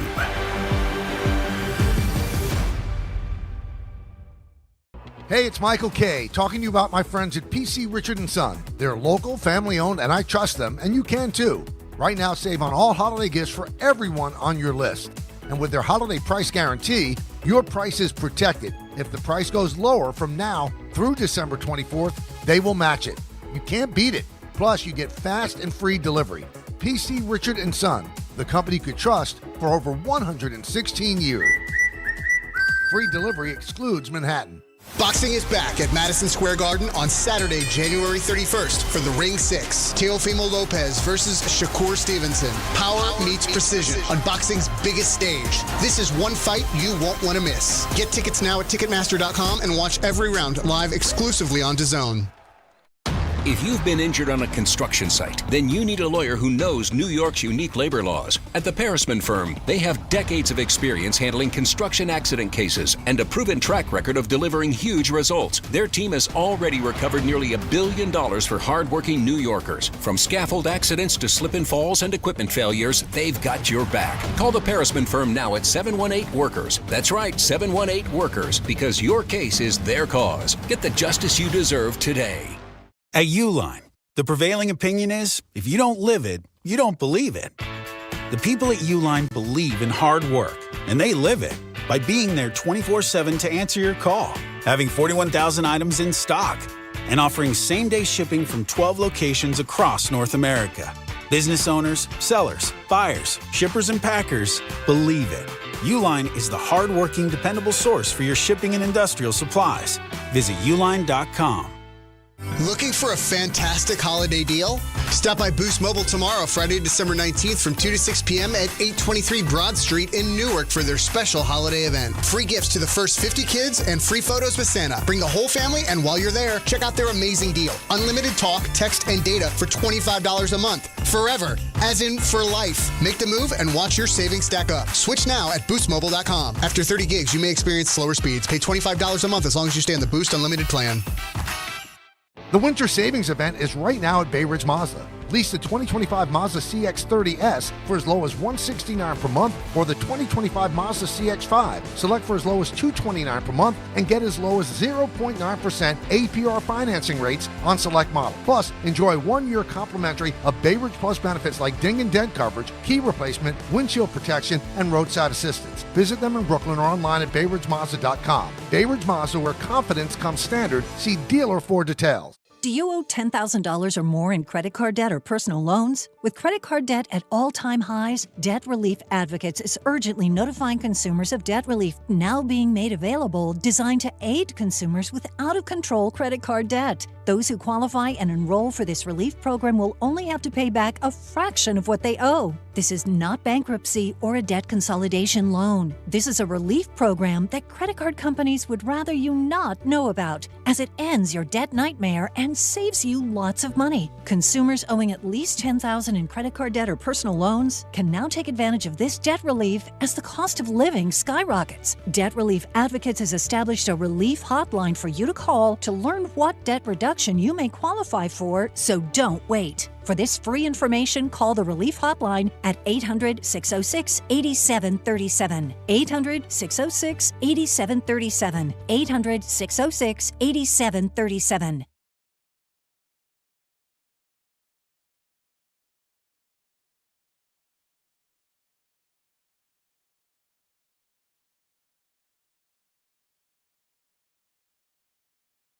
See, now here's the problem. We're coming back on the air, and you're watching things on Instagram that you cannot have the audio of up on the radio. I heard it just for 2 seconds, and I can't even say what it said. Like, you are just, is it your Christmas wish that I get fired? Is that it? Is that all you want for the holidays? All is I for want me to for get Christmas fired? is my two front teeth. but two front teeth. But two front. I ain't even had my mic on, Sam. Yeah, I understand, but it was about to be. Joe Leo says we're coming back from break, and Bart starts playing this video. And I'm like, what are you doing? You're killing us. It wasn't that bad, Joe. What the young lady said was, never mind. Audio files, hit it. The audio file. God. You know what happened? I couldn't hear Joe Leo say anything because I turned my headphones down because I didn't want the sound up. Because you had the sound up on your Instagram video. Well, I was taping something else. No, you were for somebody taping, else. so I turned it down, so I didn't want that to be heard in the background. All right. Well, then, thank you. All right, let's get to some audio files. Joel Klatt on the Next Round podcast. We've got the college football playoff starting tomorrow, okay? And people are still up in arms over the fact that you've got 2 group of 5 schools in this with James Madison and with Tulane. And all the people that, and I'm one of them, during the NCAA tournament who loved the Cinderella story, Joel doesn't think anybody wants that now. This has been a big talking point throughout the league for about the last week because people want to try and figure out what it all means. Is Joe Burrow starting to sound That's like not he could Joel go Klatt. down an Andrew Luck path? Somebody else That's altogether. a Joe, though. That's a Joe, though. Yeah, that's second time in a week we've had that one. All right, we'll move on to something else. How about Joe Burrow? Yeah, let's talk about Joe Burrow.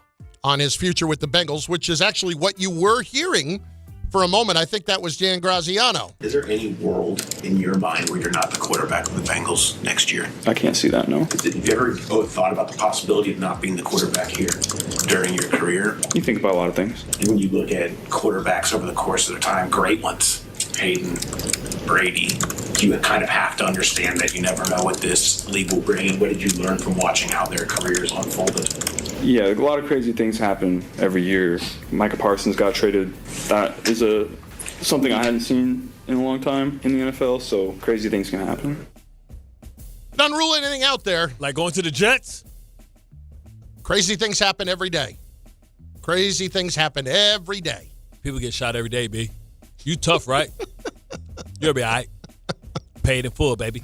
Great. That's great. Well, with Burrow, though, as much as he says I don't see a scenario where that doesn't happen, he's not ruling a damn thing out. Listen, he's going to continue to be mysterious about all of this. It's the Cincinnati Bengals. Can you really rely on them to do anything right? No. It's like, look at their history. I don't think they're going to make this. Norman Esiason is the only person, they both went and lost. Kenny Anderson did too. He went to the champion. He went to Super Bowl? Yeah, they lost to the 49ers in 82. Okay. The year of the Dwight Clark play, the end of the 81 season. That was the Super Bowl? That was no. The Dwight Clark play was the NFC Championship game. Oh, that's what I'm saying. And to go to that Super Bowl, they played the Bengals in that Super Bowl. That was the game. I don't know if you'll remember this. That was a game where the Bengals played the Chargers, and it was minus 50-something degrees in Cincinnati. Ooh. Wind chill factor. It was something absurd like that. No, it was 2. Yeah, you wouldn't remember that. But at any rate, point being, if we're expecting the Bengals to do the right thing in any way, I think they're going to force him to sit out before they would trade him and force him to retire before they would trade him. Well, that happened with Carson Palmer, but then, cooler minds prevailed once you realized what you were getting. And I don't even think they got anything nearly as high as 3 first-round draft picks. But because Sauce went for 2 and Parsons went for 2, quarterback position probably has to go for 3. And maybe a player. I don't think that's outlandish. I don't think that's a ridiculous thing to trade away for Joe Burrow. I don't. Now, let me ask you this. Because the concern is very much the same, injury, would you rather, and this is, I know, a silly question, would you rather do all that for Burrow, or would you rather take the lower risk move on Murray? Murray you can recover from quickly. Burrow is something you're going to have to live with for a little bit. Probably mess up your calf for like 3 years. I would probably go with Murray and a younger guy.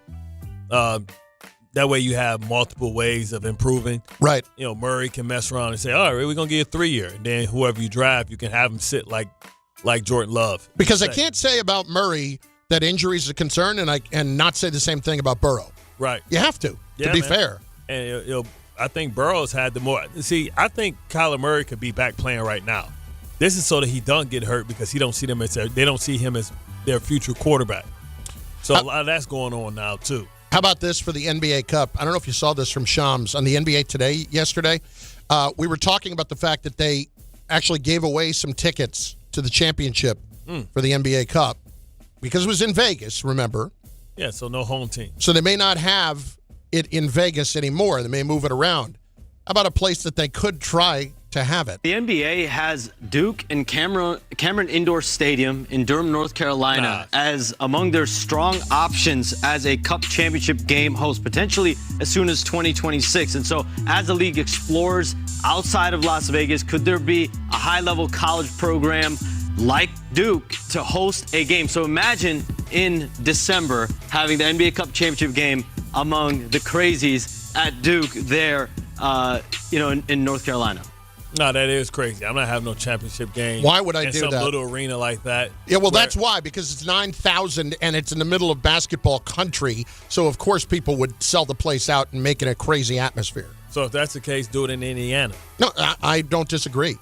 I don't disagree. I would not do it there. That's a little place. The Cameron Indoor has nothing to do with the NBA. Yeah. Nothing to do with the NBA. It's small. You can't even, the players are noticed to how small the arena is. I don't know if there's a great answer to it other than playing it in the home arena of the team that got there, of the two teams that got there, and who, Because these neutral sites ain't going to pull nobody. I don't think so. Unless it's a place like that, but that's just making it look obvious. Yeah, if you're going to go somewhere that's historic, go somewhere that's big. You know what I mean? Somewhere that's in a major city. Meanwhile, where people here can fly to. Guess who's not happy about celebrating the NBA Cup? Mad Dog. Yep. Somewhere Walt Frazier and Willis Reed and Red Holtzman are saying, really? We're going to celebrate this stupid thing? This inauthentic creation to jazz up the regular season, which means absolutely nothing in the big picture. And by the way, last year the winner of the Challenge Cup were the Bucks, who crashed and burned in Indianapolis in the first round. And then the year before, the Lakers, who got mauled by Denver. So the idea that this leads to something is a bunch of nonsense. And we're going to celebrate this with hats and banners, a Challenge Cup. This is like the World Baseball Classic, which I've always killed, by the way. This is stupid. I just love the fact that he is incapable of making a reference from the 21st century. Incapable. And anything later than the 1970s. You got to tell me Lombardi? You got to tell me Red Holtzman? I mean, I love that fact that he cannot make any kind of a new reference whatsoever. None. Some guys get stuck in the time where they reign supreme, man. He was down there probably. Could you imagine Dog at Studio 54? if he openly admits to taking gummies now, man, could you imagine what he was taking back then? See, so that Studio 54 still would have predated him a little bit. How? Because he was, when he got the job, it was like 19, I think he was like 29 when he got the job. Yeah, so in 21, that's where... No, I know. So that would have been like 84-ish. I don't know. The very end of Studio 54. And that Studio 54 when it's in his heyday? I thought, I don't know. Eddie Murphy and Charlie Murphy was there? I thought that was toward the end. I don't know. He closed it down. I don't know. In true Dog fashion. All right, here is Joel Klatt on the college football playoff, and nobody wants Cinderellas. The reason the group of five is included in this playoff is to avoid antitrust litigation. That's it. We're not looking for a Cinderella. Nobody cares in football about James Madison or the equivalent of George Mason going. Didn't George Mason go to the Final Four or something like that? Nobody cares in football about that. We don't want Cinderellas. We want the best teams playing each other at the end. In fact, the NCAA basketball tournament is a joke. It's the dumbest tournament and the least fair tournament in all of sports. We go and we put teams at odd times on neutral sites in a one-game affair. Like, that doesn't crown a true champion. We're not doing anything that tells us who's the best team over the course of the entire season. How about Joel not holding back? A dumb event. Oh, my God. He was not shy about that whatsoever. Nobody cares about James Madison. Nobody cares about Tulane. The only reason they're in it is so they don't get sued. Screw you. If I'm them, I'm saying nobody care about your words or your opinions, bum. Now, having said that, you got to go back. Somebody, I want an official statement. Oregon's a 21-point favorite against James Madison, and I got to tell you, that number feels light. That number feels light. Tulane. What was the spread between them and Rutgers? Oregon? Yeah. What was the final score, or what was the spread? What was the spread? I don't remember. It was like 25. Damn. Maybe no, it was 21 and a half. It was 21 and a half. So they look at James Madison the same way that we look at Rutgers. No. Why you got to be such a hater? Did you just wake up this morning and say, I'm going to be a jerk? This is it. I am going to stick it to you every which turn I can before we go on vacation. I'm Buck Nasty, the world's biggest hater. Apparently so. And then lastly, I got one more for you. It was more on the whole thing about Aaron Glenn being possibly one and done. Tim Hasselbeck chiming in on DNR this morning. I think it would be shocking to me just, because I don't think that anybody feels like he walked into a situation, with the Jets where, it was similar to what Ben Johnson was walking into with the Bears. I don't know that there was another team in the league that was willing to make Justin Fields the opening day starter. So, I think some of it is just like, I think you have to take a realistic look at, what were our expectations, as a team and organization to see signs of improvement. And I think when you look at, guys that were walking into like year one as being a head coach somewhere, I don't think anyone looked at the Jets and thought, you're going to see a lot of improvement from the Jets.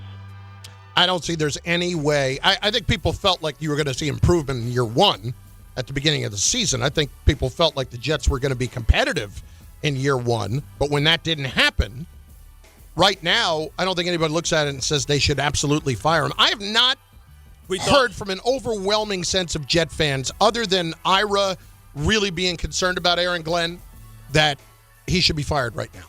I don't see that. Yeah, I think that's premature, but the fact that the expectations was they would win more games than they won last year, I thought was realistic, and everybody was so high on, Justin Fields and Breece Hall and all that stuff, and it didn't work out. And, they decided to put a pretty substantial investment in Justin Fields, and they have to take ownership of that they thought that it would work. Bart Carlin, ESPN New York, up next, money. Joe. Breece Hall, the eye back at the 5-yard line. Handoff, Breece Hall finds a crease, runs left. He's into the end zone for a Jet touchdown. Jets fans, come out to MetLife Stadium for a Week 17 divisional matchup. See the New York Jets host the New England Patriots Sunday, December 28th at 1 p.m. Presented by Ticketmaster. Lock in your seats now at nyjets.com/tickets. Once again, that's nyjets.com/tickets. Make cancer screening a part of your annual healthcare routine. New York Presbyterian offers a full range of cancer screenings, including lung, cervical, prostate, colorectal, breast, and more. Regular cancer screenings could save your life by detecting cancer at its earliest, most treatable stages. Screenings are available across New York City and Westchester. Learn more at nyp.org/cancer screening. Stay amazing. New York Presbyterian.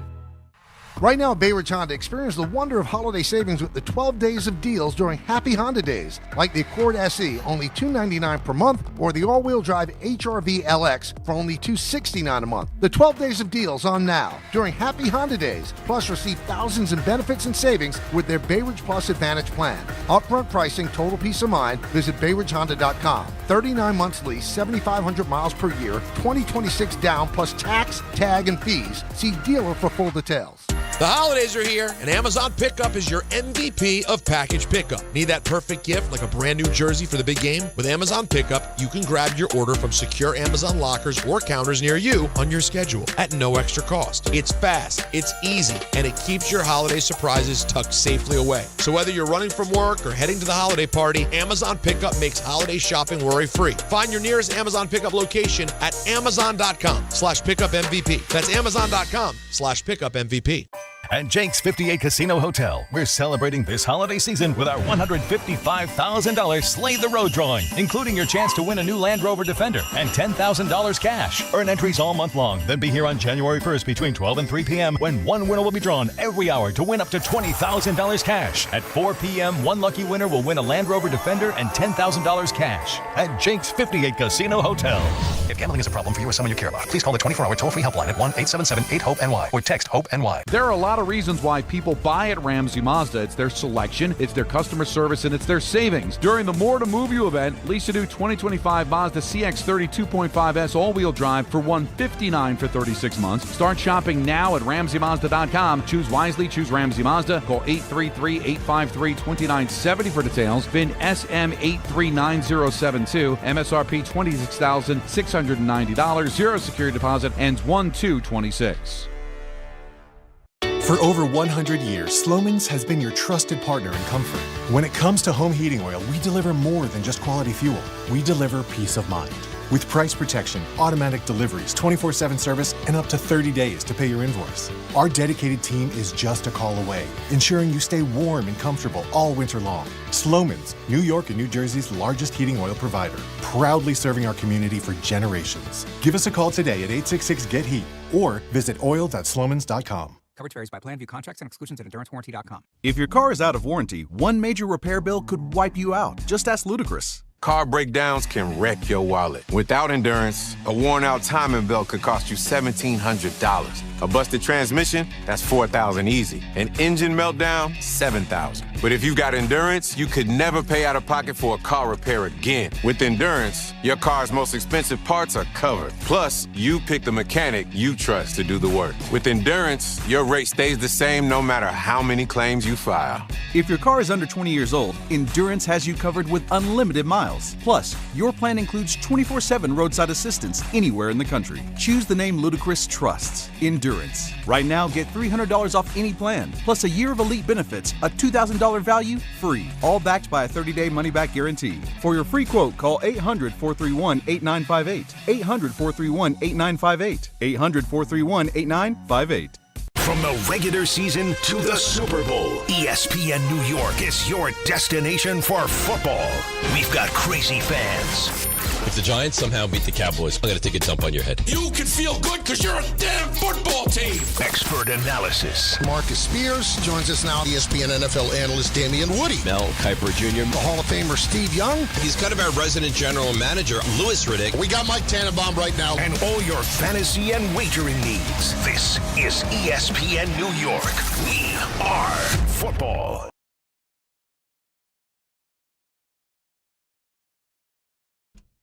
Free of charge. Free of charge. That's Joe Fortenbaugh. Does it every week at this time. Why? To make you money. Not to make him money, to make you money. And he joins us as he does each and every week at this time. His gift to the people. His Christmas gift to our listeners is his presence. Just as Jesus intended, Joe, gambling. Good to have you with us. I mean, gentlemen, what is it? It's gold, frankincense, myrrh, and Oklahoma -1.5. As he intended. As he intended. It's great to be with both of you.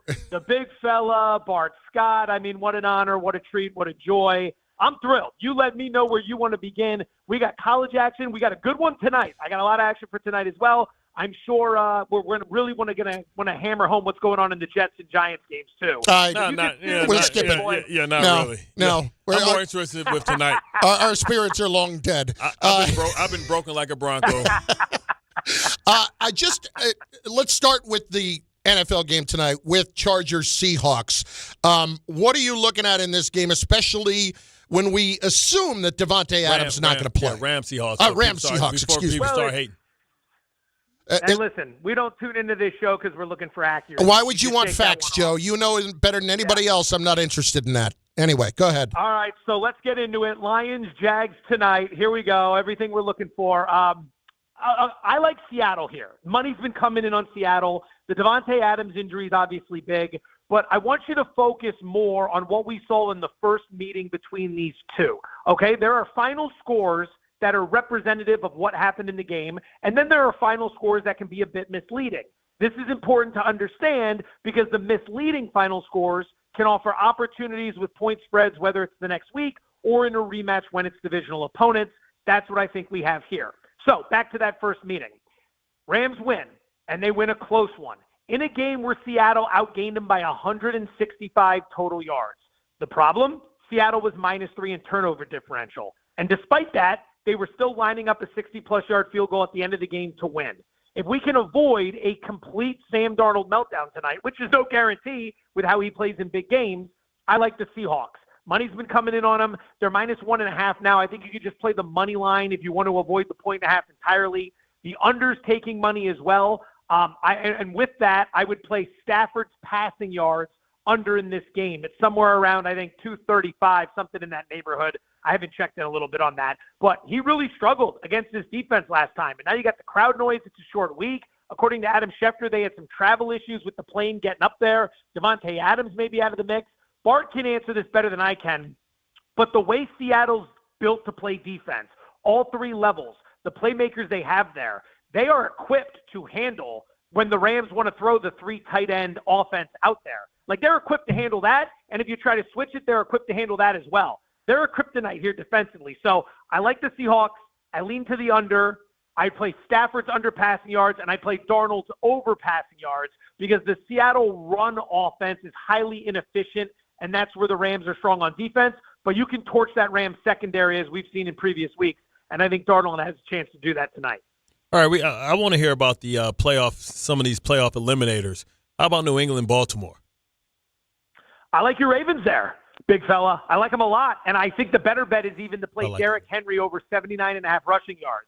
The thing with the Patriots, and again, everyone, Patriots fans, which there aren't many in New York, so I don't have to worry about saying this here, but they're not. It's not that they're overrated. It's just you see the schedule. They haven't really played a lot of people. They've taken advantage of it, and they've got a good record as a result. But they stepped up in class last week, and they came up short. No shame in that, but let's evaluate them for what they are. They are good. They are not elite, and they really struggle defending the run. They're 26th in defensive rush success rate, and here's the problem. Since Milton Williams went down a few weeks ago, that has killed the run defense even further. The Giants ran all over them. The Jets ran all over them. Buffalo ran all over them last week. Derrick Henry should go off in this game. That's what the Ravens want to do. A big primetime spot for Baltimore. That's where Harbaugh thrives. It's a December game. That's where Harbaugh thrives. We're playing the Ravens here. Listen, to your point, I mean, their strength of schedule has been under 40% winning percentage for their opponents all season. It's just 374 right now. I mean, it's staggering how bad the teams are that they have been beating this year. And that's why it feels like at some point there's going to be a big smash opportunity, it feels like, going against the Patriots. Do you feel like that's the case? Yeah, that could be this game. The thing I struggle with Baltimore, and I'm betting them, don't get me wrong, the thing I struggle with the smash spot is like, hey, Baltimore, wake the hell up and go play some football. Like, damn, man, some of these games you're watching, like, I think they've won 6 of 8. It's the least inspiring 6-2 run I've ever seen in my life. Yeah. So, like, I know they're banged up, but at some point they're going to wake up, I would think. And this is a really good opportunity here. I'm going to go ahead and pivot on this one because I want to throw something out, and I bet Bart can answer this. Carlin, I don't believe you've ever played an NFL game in Denver. So if you have, correct me. You can weigh in as well. Bart, listen to this. I flew into the Denver airport once. That's it. So I'm qualified. Go ahead. Didn't care for it. Flew out immediately. Okay, so here's what I want to run by you. This year, the week after a team plays in Denver, okay? So you play in Denver, and then you got a game the following week. Yeah. Teams that have done that, 0-6 against the spread, getting their asses kicked by like 12 points per game. The only team that actually won the game the week after playing in Denver was Kansas City, but they didn't cover the spread. 1-5 straight up, 0-6 against the spread, getting blown out. And over the last 3 years, it's something like 6-18. It is brutal. It dehydrates you. It dehydrates you. Yeah, so take me through that because that's one of the reasons I like the Bears over the Packers this week. Well, it's altitude. The altitude sickness. You either go and only spend less than 24 hours there or you go there before and try and get acclimated. But you don't retain water there, so you become extremely dehydrated. And you got to think when teams go back, so when you dehydrate, you feel tired, lethargic. And a lot of people, when it's cold, and especially going back to a cold place, you naturally don't drink, right? So you don't rehydrate, and you really can't rehydrate by drinking. You have to probably try and go get an IV. I'll tell you what this is right here, gentlemen. This is how you win a Marconi. That right there. You bring the guest on. You have some nice banter, some back and forth, some jokes. The guest gives you some insight. He brings the host back in. The host knocks it out of the park. What else can we do for the great people of New York today? You tell me. You welcome. That's all we tell them. Joe Fortenbaugh with us. I got two last ones for you here. First of all, give me your best play of the first four in the college football playoff. I'm playing all the home teams, all four of them. I would probably say my favorite one. I don't know if I have a favorite one, to be honest. I like all four. I'm leaning into this. I do not think, because I haven't heard enough people talk about this, and I'm shocked by this. The home teams kicked the crap out of their opponents in the opening round last year. It's the first time we've ever seen a playoff format in college football where games were played on college campuses.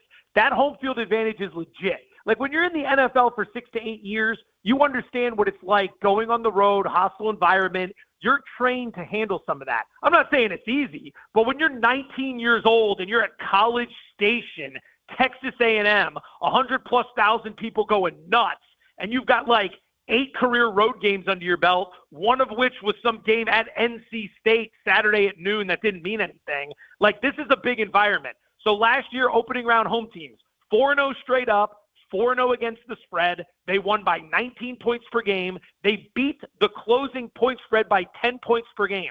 That means if you were a 7-point favorite, you were winning by 17 points on average.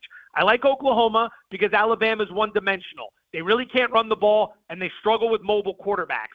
Sooners only giving up 14 points per game. I like A&M because I do not trust Miami at all. Mario Cristobal in high-leverage late-game situations, hard pass. I think it's a buy low on A&M because the last time we saw them, they lost to Texas, and it left a bad taste in everybody's mouth. Oregon inside of 21, I would lay that. I think they roll James Madison.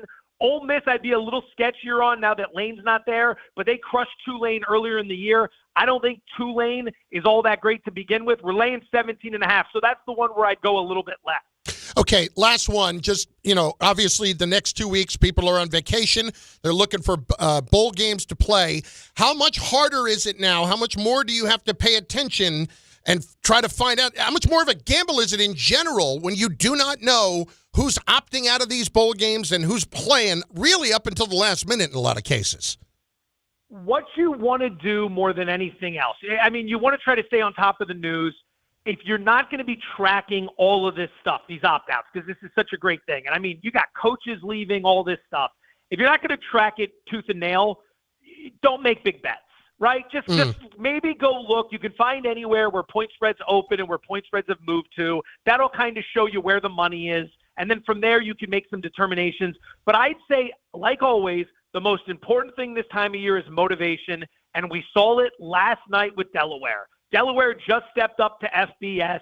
It's their first year at the big level. It was their first bowl game. That means the world to them. Sometimes Louisiana, what does it mean to them to play in Mobile? They're in the Sun Belt. They play there every other year for a road game. That's no treat. That's no reward at the end of the season. Motivation matters more than anything else.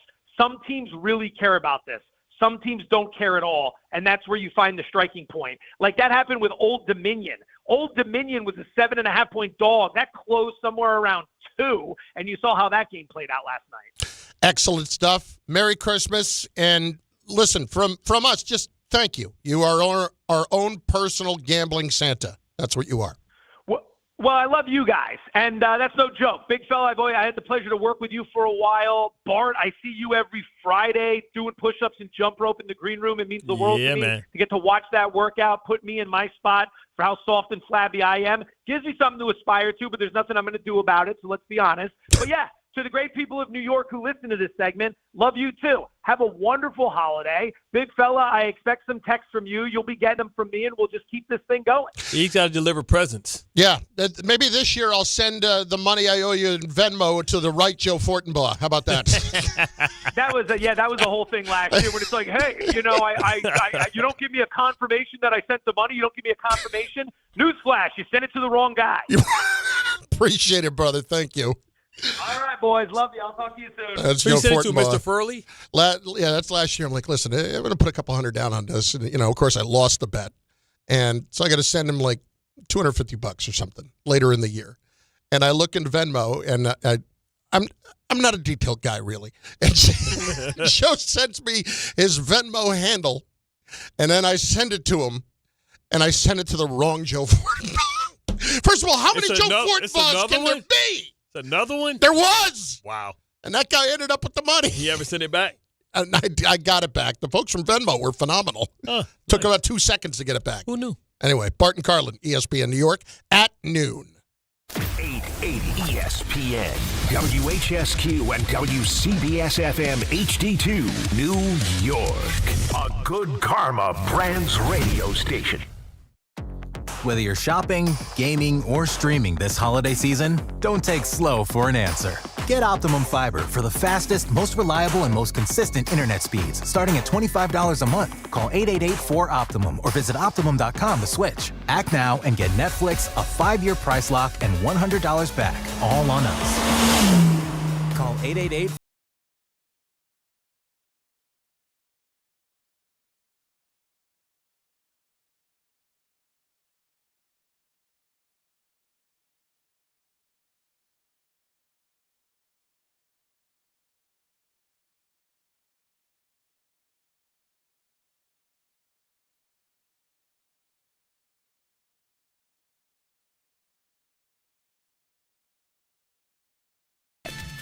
Gambling problem? Call 1-800-GAMBLER. 21 plus only. Must be physically located in New Jersey. T&Cs apply. Blue Shirts fans, it's time for Rangers hockey, and the action starts on Saturday at Blue Haven South with Team ESPN New York and Ultra. Whether you need a pregame spot or you're looking for the right Rangers bar to watch the game versus the Flyers, Blue Haven South is your destination. The party tips off at 12 p.m., and ESPN will be giving away plenty of ESPN prizes. Join fellow Rangers fans on Saturday at 121 Fulton Street and enjoy Ultra Draft and bottle specials all day long. It all happens at Blue Haven South. Some people just know you can save money on car insurance by checking Allstate first. Like you know to check Kirk Herbstreit's pregame analysis first, before talking to your brother-in-law. In this game, the key thing to watch will be the offensive line versus their front seven. If they can get pressure without blitzing, this could be a long night. Okay, Kirk. I know stuff. Ooh, checking first is smart. So check Allstate first and see what you could save. You're in good hands with Allstate. Potential savings vary, including based on how you buy, subject to terms, conditions, and availability. Allstate North American Insurance Company and affiliates, Northbrook, Illinois. Clinton Yates here, and the holidays are upon us, full of gatherings, toasts, and plenty of cheer. And if you're like me, you want every moment to shine. That's why I head to Total Wine & More, where you'll find it all at the lowest prices, from rich whiskeys and smooth tequilas to festive liqueurs and elegant champagnes. And if you're not sure what to grab, their guides will help you find bottles that impress. You'll always find what you love and love what you find, only at Total Wine & More. Spirits not sold in Virginia and North Carolina. Drink responsibly. B21. Bart Scott. What the hell? Chris Carlin. Take a hike. We're good. This is Bart and Carlin. Buckle your chin strap. We about to bang. On ESPN New York and streaming live on YouTube. That's right. 12:04 on ESPN New York. Bart and Carlin with you on the ESPN New York app, on the ESPN New York YouTube page, where you can drop your comments in, and we will get them in the show. We also have to acknowledge that it is noon, and that means what? It's the power hour, hour, hour, hour, hour, hour, hour, hour, hour, hour, hour, hour, hour. My lip hit the mic. I was on my 7th hour, and my lip, I think I damn near swallowed the mic, yeah? Pause. That mic there doesn't exactly look the cleanest either. I know. Yeah, that's not ideal. I might have to go get me a CPAC. It's a we got some Clorox wipes over there if you want those. Yeah, I'm gonna wipe my lip. It's also noon on Thursday, which means that it is time for a little high noon. Hit it, Joe. It's high noon. Once again, the most dynamic production that we could have imaginable. Where's that, Leo? Where's that? Come on, Leo. My name's Sam Chisholm, duly elected. Where the hell is it at? I got it. You tell him, Denzel. I had the right to shoot that man. All right, let's get to it. Round one, fight. Is Tua a real possibility to be the Jets' next quarterback? Hell no. We want the lefty throwing in the cold. What's his record in the cold? That means we're going to lose 8 games. At least 6. On top of the ones we lose before. Hell no. And he costs too much damn money. And he's inflicted too much pain. Now, he is our daddy. Like, if Aaron Rodgers owns Soldier Field, then Tua Tagovailoa owns MetLife. Never lost to us. It's a fair point. What is he, like 8-0? 8-0, baby. Oh, boy. Yeah. He put the belt to ass every time he see us. Now, I want to be clear on this. I don't want to see it happen, but I cannot rule out a damn thing right now. If Miami and Joe and I think this is realistically possible for Miami, considering what we saw in Denver a couple of years ago. Bart, I think they could actually decide to just bite the bullet 1 year and take a $99 million cap hit. What was it a few years ago? Russell Wilson was 89. 89 that they took in the 1 year? Why? Because they drafted a rookie quarterback. They went to the playoffs. Well, that's also because the problem is they're not bad enough unless Ty Simpson or somebody come out and they think they can win with Ty Simpson. Right. And they've won too many games here down the stretch of the season, which is amazing when you consider that they have now benched Tua and they've done this. This is just something. I'm not saying it's a realistic possibility. I'm just saying I am not ruling a damn thing out for next year. Yeah, what's disrespectful to the Jets is that they passed right past Zach Wilson. How about that? And he, by the way, a little bit chapped about it. He's a little annoyed. Why am I not playing? Come on, Zach. That just makes Joe Douglas look even worse. They went right to Quinn Ewers. Damn. Boy. Yeah, that one for Joe, that was just everything else he did pretty well. That one was rough. That and Malachi Corley. Malachi balling in Cleveland. I had to look up the other day. Who the hell's 83 on Cleveland when I'm trying to give a credit for returning a kick? Oh, Malachi Corley, damn. Look like he on that creatine too. He's big as hell. Round two, fight. Are the Knicks more likely to win a championship this year with or without Giannis? I'm going to go without. We've seen this last year with Luka, a great player teamed up with another great player. It rarely works out. The chemistry, who takes the last shot, situational basketball, situations that come up in the game. It takes time.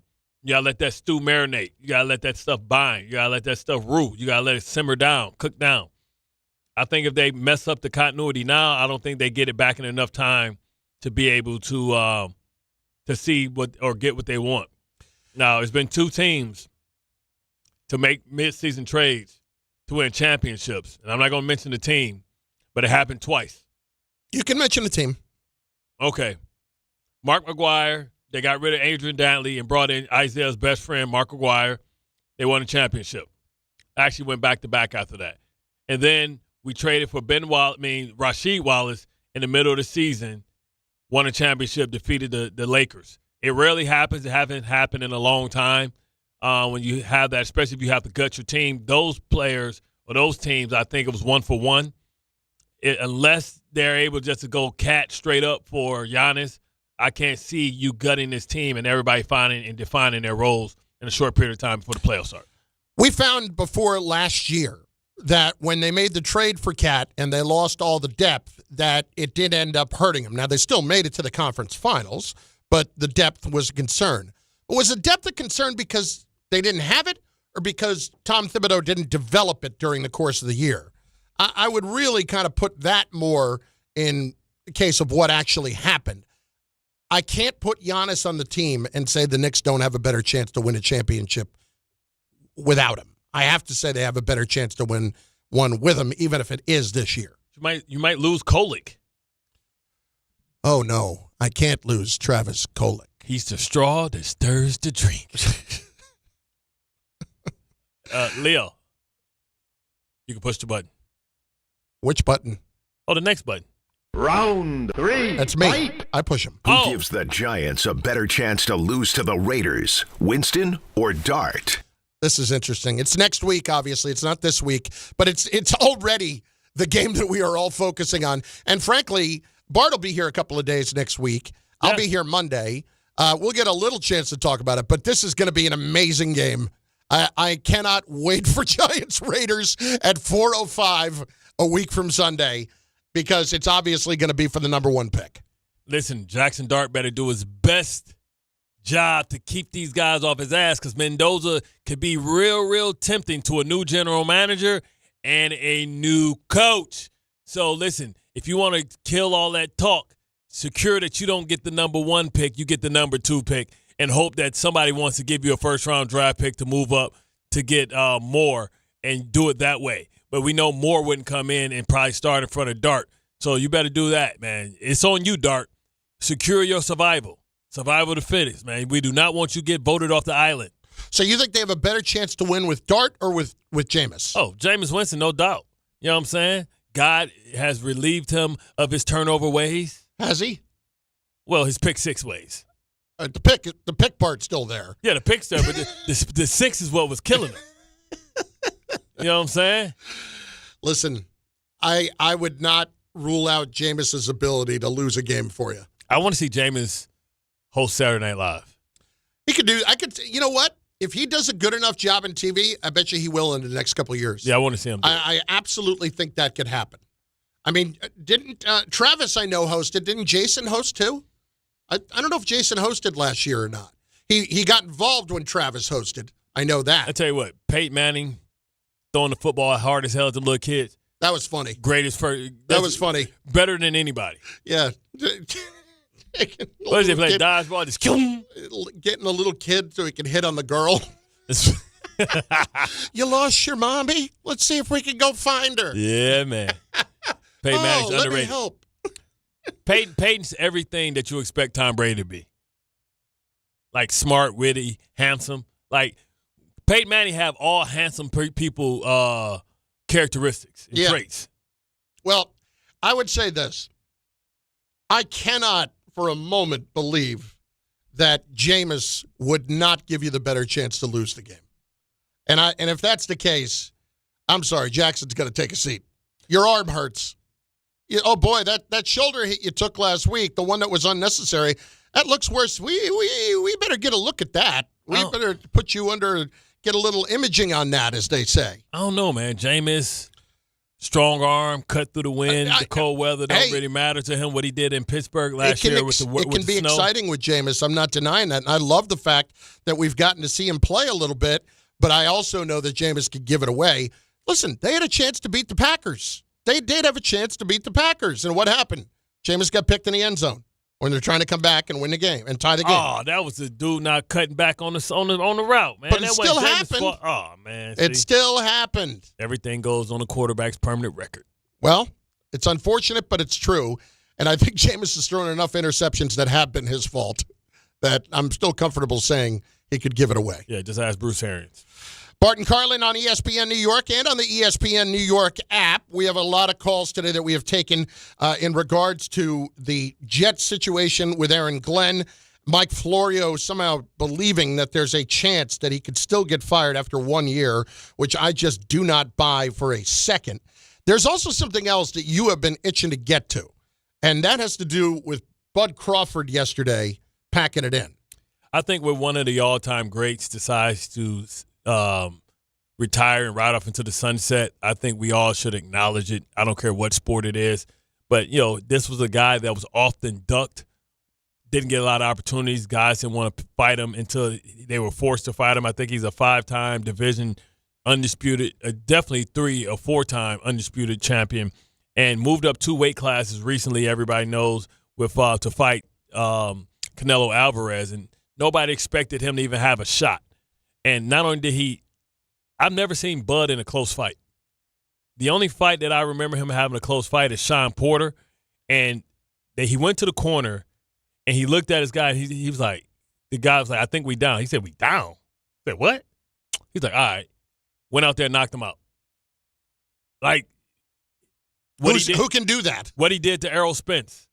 Errol Spence, everybody's like, oh, Errol Spence is too big. And for years they have been huffing and puffing. And to Errol Spence's credit, he gave him the shot. And I never seen a champion. Maybe Tommy Hearns when he knocked out Duran. That's like a one-shot punch. Like, you know what I mean? He was hitting him, but he caught him with that straight right, and Duran went to sleep. He beat the brakes off. Like, that's no lunky punches. No, I clipped him, and he was never the right for the rest of the fight. He beat the brakes off his ass, like, until they stopped it.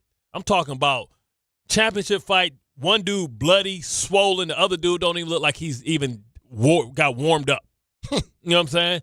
And people are, 42-0, right, in this era. I know it's not like Sugar Ray Robinson. It's more like Andre Ward, who I don't think gets enough credit for how dominant and how great he was as a boxer. But, you talk about some of the people that he beat, Amir Khan. You talk about not Pavlik, the White Ghost. I forgot his name. He beat some of the champions of the day. And he not only did it in one division, he did it in multiple divisions, moved up to fight Canelo, who had fought light heavyweight, and moved up all the way from super welterweight, and to be able to lay hands on a fighter like that. I mean, he fought Gamboa. He's knocked out some of the best top fighters along the way, and he'll be missed. I don't know if he's going to come back. He's 38 years old. A lot of guys, are itching. Canelo wants his lick back. I don't know why, because he beat him damn near every round. But that could be the $100 million fight that makes him want to come out and fight. Oh yeah, he beat Posto, beat Lundy, Molina, Diaz. Like, some of these guys don't mean anything to you guys. Joe Horn, who had Pacquiao's belt, so beat the brakes off a little out of the grown Benavidez.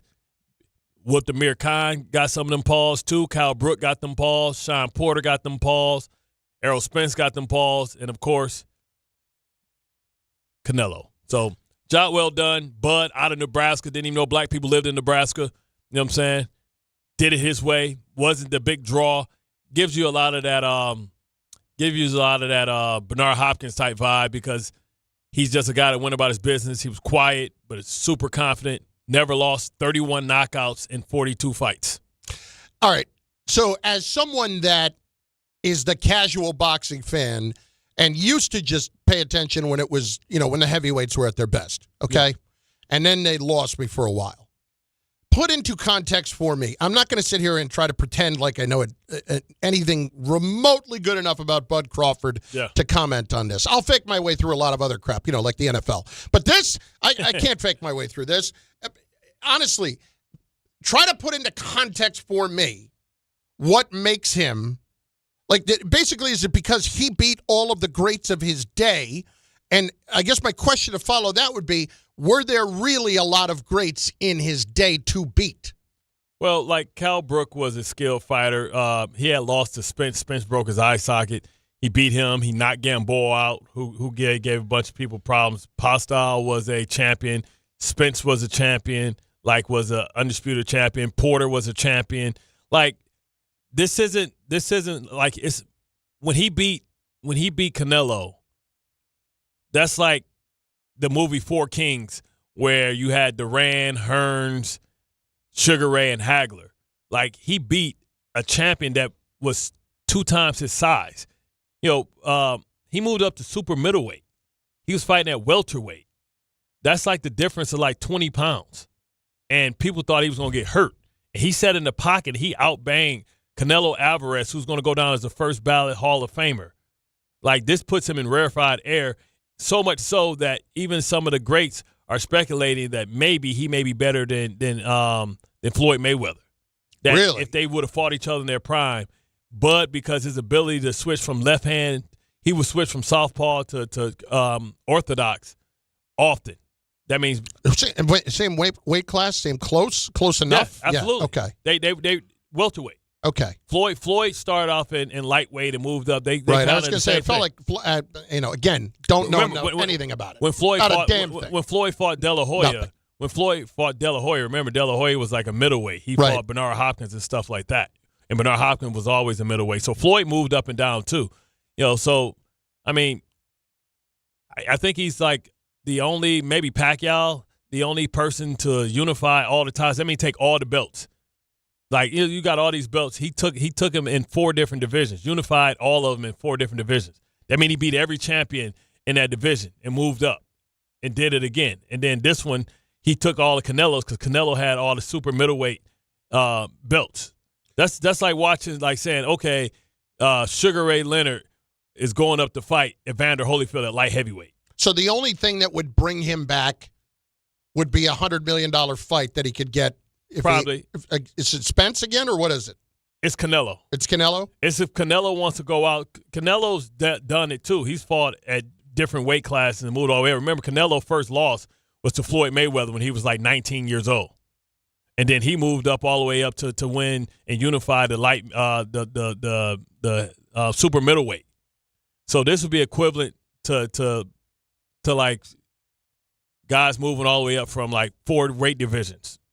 Right? So, I mean, he's one of the best to ever do it, but he'll never get the credit because he didn't have those wars. Because whenever he fought people that were great, like they would have loved if this Canelo fight was like Hearns and Sugar Ray, where Sugar Ray was down and he had to come back and knock out Tommy Hearns in the 15th round. Like, but it wasn't like that. He just beat Canelo every round. And it looked like it was easy. Yeah. And people thought he was crazy. People thought he was going to get hurt. And he damn near won every round. And everybody remembers the one when he hit Canelo. Canelo looked like, woo. Like, what? Them hands, he was fighting power for power. Like, when he was in the pocket, wasn't no running. Wasn't like he was trying to circle the ring. And Spence, man, he beat the brakes off Spence. I'll tell you what. He beat Spence so bad. He fought Errol Spence in 2023. Errol Spence ain't fought since. That's how long. Him out. That's how long he had it, and he's been saying he's gonna come back. But that ass kicking said I need to rest for 3 years. 3 years. Now listen, this was the champion. Yeah. 3 years. He got his ass. Well, it'd be 3 years in a couple months. Listen, I want to get. It was a special athlete, man. I've never. When we've talked about this, I've never been to a fight. Oh man, we got to go. I would love to go to a fight. I mean, it doesn't matter who's on it. I would love to go. A lot of people gonna want to watch Jake Paul get knocked out. I saw the headline for that the other day. Anthony Joshua, like, come on, man. Anthony Joshua. Anthony Joshua should beat the crap out of him, right? But it has to be some type of special rules. You think it's a fix? It's got to be some special rules. You can't knock me out too bad or something like that, man. Because, like, come on. Like, he went from listen, this is extreme. He went from trying to fight Tank Davis at 5'6", 140 to fighting Anthony Joshua at like 6'4". Come on. Like, come on, man. And, like, I think Tyson Fury said it all. Man, this is a joke. And this is why people don't take boxing serious. Because here you are, former 2-time heavyweight champion of the world, lowering yourself down to fight a YouTuber. And why is he doing it? Money, of course. $100 million. Yeah, of course. Of course. But that's the thing is, like, what's the point if we're just – listen, you don't have the best fighting the best. Now, what you do have – I got more respect for Logan Paul going into professional wrestling because this is almost – You're trying to sell this to me as if it's real, but it is more professional wrestling. It feels like. But I mean, he's all in, and that's because it feels like there was a plan with Tyson the whole thing when he did that. You know? Yeah. Come on, man. But fought Tyson got us about all that stuff, but it is a real fight coming up. 2 fighters in their prime, and you should watch it. I don't know where it's going to be, but Teofimo, who's from here, I believe, and Shakur Stevens, who's from New Jersey. Like, he's like the next guy. He's like Sugar Ray Leonard. He's a handsome young kid. He used to have a gap. He fixed his gap, got dimples. He's from Jersey, and he is special. He may be the next Bud Crawford. Hey, don't forget, Friday night, 8 o'clock, Alabama, Oklahoma. It is the first of the college football playoff games, and it'll be on 10:50 a.m., and we'll be joining Progress on 880 following the Knicks. You can also watch that game on ESPN TV and ABC 7. Then on Saturday, got it at noon, Miami, Texas A&M on 1050. You can watch it on ESPN or on ABC 7. 3:30, Tulane and Ole Miss on 880 and 1050. And then 7:30, James Madison, Oregon can be on 880 and 1050. You can hear them all there. So we've got you covered all weekend long on the college football playoff. Bart Carlin, ESPN New York, and on the ESPN New York YouTube page. The winter savings event is right now at Bay Ridge Mazda. Lease the 2025 Mazda CX-30S for as low as $169 per month, or the 2025 Mazda CX-5. Select for as low as $229 per month and get as low as 0.9% APR financing rates on select model. Plus, enjoy 1 year complimentary of Bay Ridge Plus benefits like ding and dent coverage, key replacement, windshield protection, and roadside assistance. Visit them in Brooklyn or online at BayRidgeMazda.com. Bay Ridge Mazda, where confidence comes standard. See dealer for details.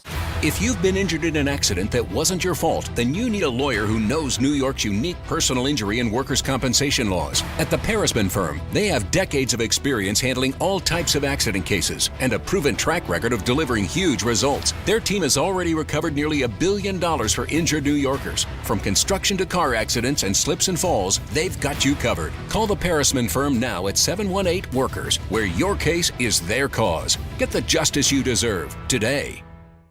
New York Lottery's holiday scratch-off games are the perfect gift for everyone on your list. Like me, your Aunt Jules. I told you I didn't need a gift this year, but I secretly really want one. Or me, your neighbor Frank. I hope you didn't forget I'm coming to your holiday party tonight. Or me. Why does no one ever think of the voiceover guy?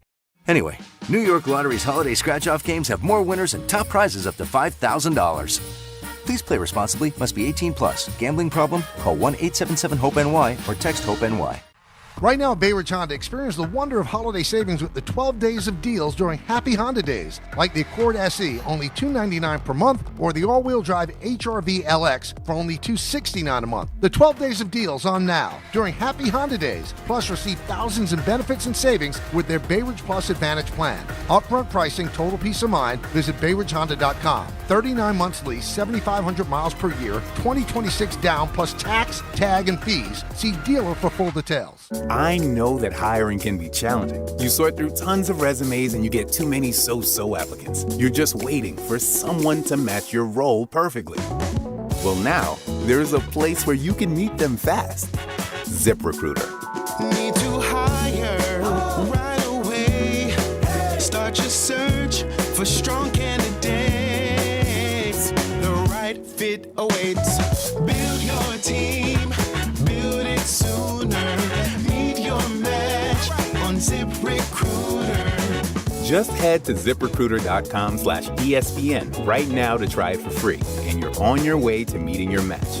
4 out of 5 employers who post on ZipRecruiter get a quality candidate within the first day. So try it now. Go to ZipRecruiter.com/ESPN. Once again, that's ZipRecruiter.com/ESPN. Meet your match on ZipRecruiter. Try it free. 1-877 Cars for Kids. KARS Cars for Kids. 1-877 Cars for Kids. Donate your car today. 1-877 Cars for Kids. Donate your car today. Ready to get rid of that old car? Donate it to Cars for Kids. Call 1-877-CARS-FOR-KIDS to reach a friendly live agent. Donation's super easy, and your car can be picked up as soon as tomorrow. Call us now, 1-877-CARS-FOR-KIDS. That's Cars with a K to donate your car today. 1-877 Cars for Kids. KARS Cars for Kids. 1-877 Cars for Kids. Donate your car today. Hurry! It's your last chance to donate for 2025. Last chance! Donate now for a 2025 tax deduction. Feeling stuck on your own 10-yard line in the career game? Maybe it's time to just go for IT. My Computer Career has the game plan to score a rewarding new IT career in months. Whether you're a rookie, a breakout career changer, or a military veteran ready to serve. Why spend years chasing a college degree when you can fast-track your future in IT starting now? Take your mark, get set, go for IT. Take the free career evaluation at mycomputercareer.edu today. Financial aid is available to those who qualify, including VA benefits. Rich Eisen here. As you all know, I care deeply about pediatric cancer research and awareness. That's why I'm proud to talk about Hyundai Hope on Wheels. For over 27 years, every Hyundai sold has helped fund life-saving pediatric cancer research. Together with over 850 dealers nationwide, they've raised more than $277 million, supporting over 25,000 kids in their fight against cancer. At Hyundai, hope isn't optional. It comes standard. Visit HyundaiUSA.com and search Hyundai Hope on Wheels to learn more.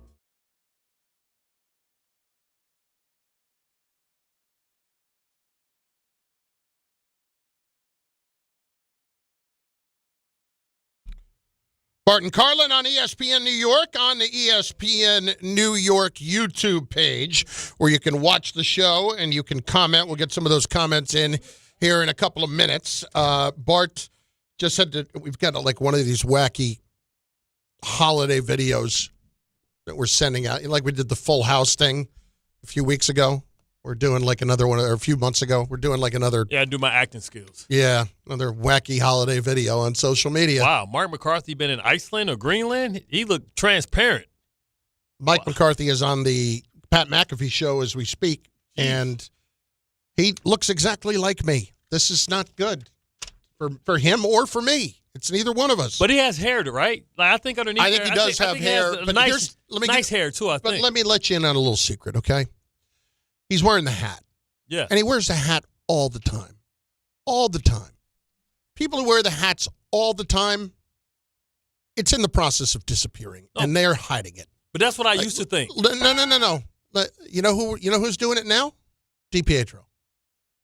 Rick is wearing a hat all the time. He does? Rick, he's losing it? He can. Let's put it this way. I think the hair situation has caught Rick's attention. Let's put it that way. I think maybe a little hair replacement system might be happening for him that he might be endorsing soon, if I'm not mistaken.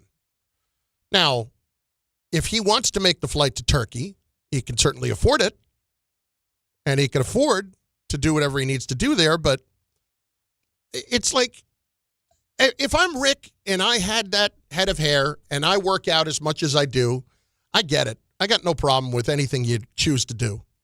No problem with it.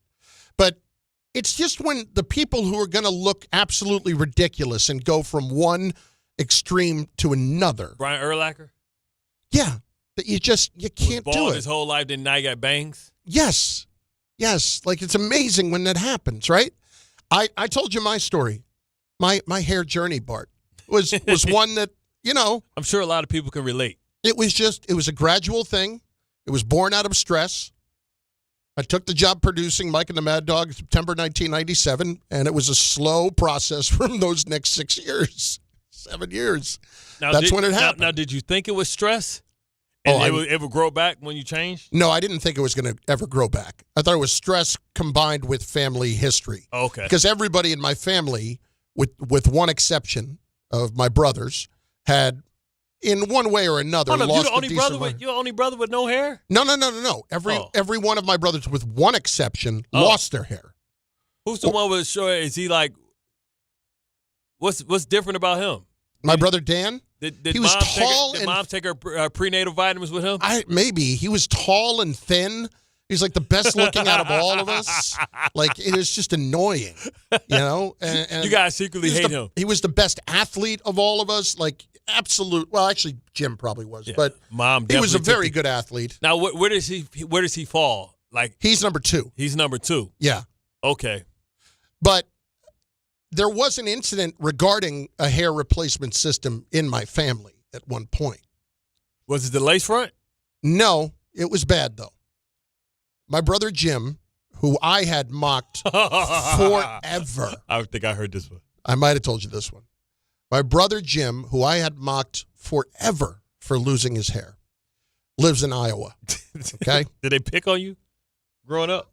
They didn't pick on me, really. No, you were so far away. I was so far away from them that they let me follow them, and they let me be cool, and by hanging out with them. Gotcha. So they were always more looking out for me than picking on me. He probably beat the hell out of the second one. Like Jim. Jim caught a lot of crap. Yeah. Jim was the last of 4 boys. Yeah.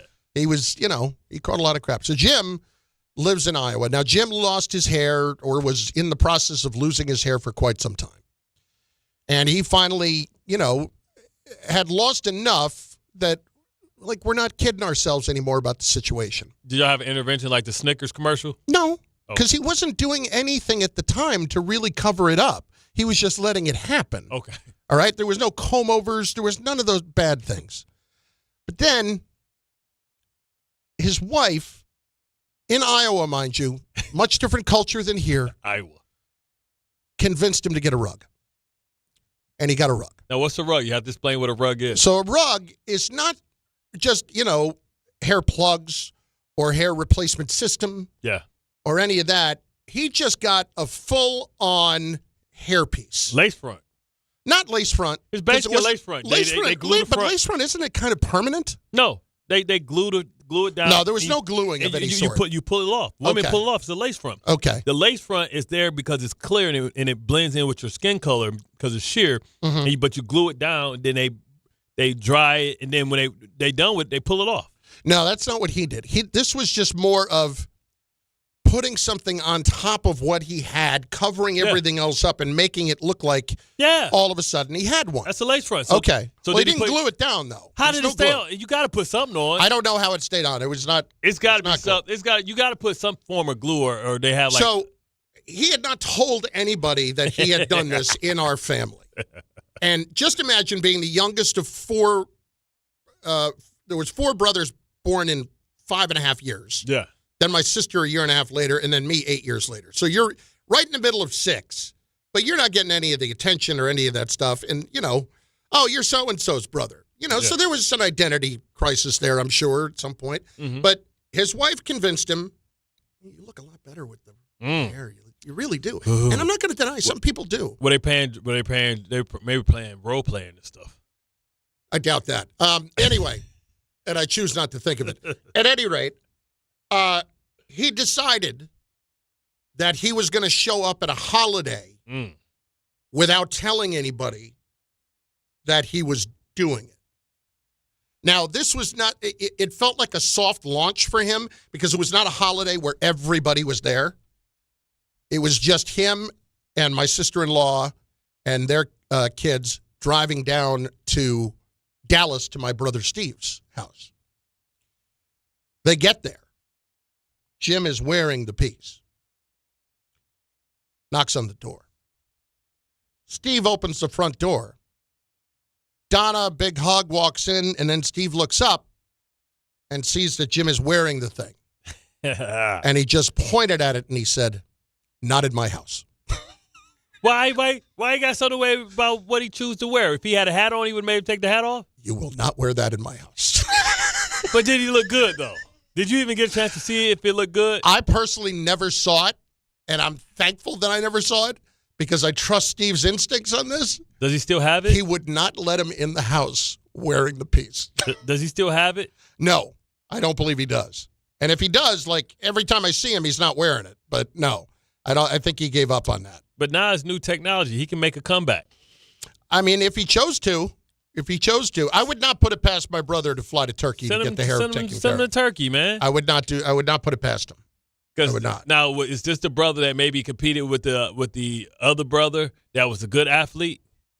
So, do they kind of compete against each other and everything? They were the two best athletes. They didn't compete against each other a lot, but there was another thing. Like, he was the best athlete of all of us. Right. Jim was. Exactly. And there is a distinct memory of mine. He played wide receiver for the high school football team. Yeah.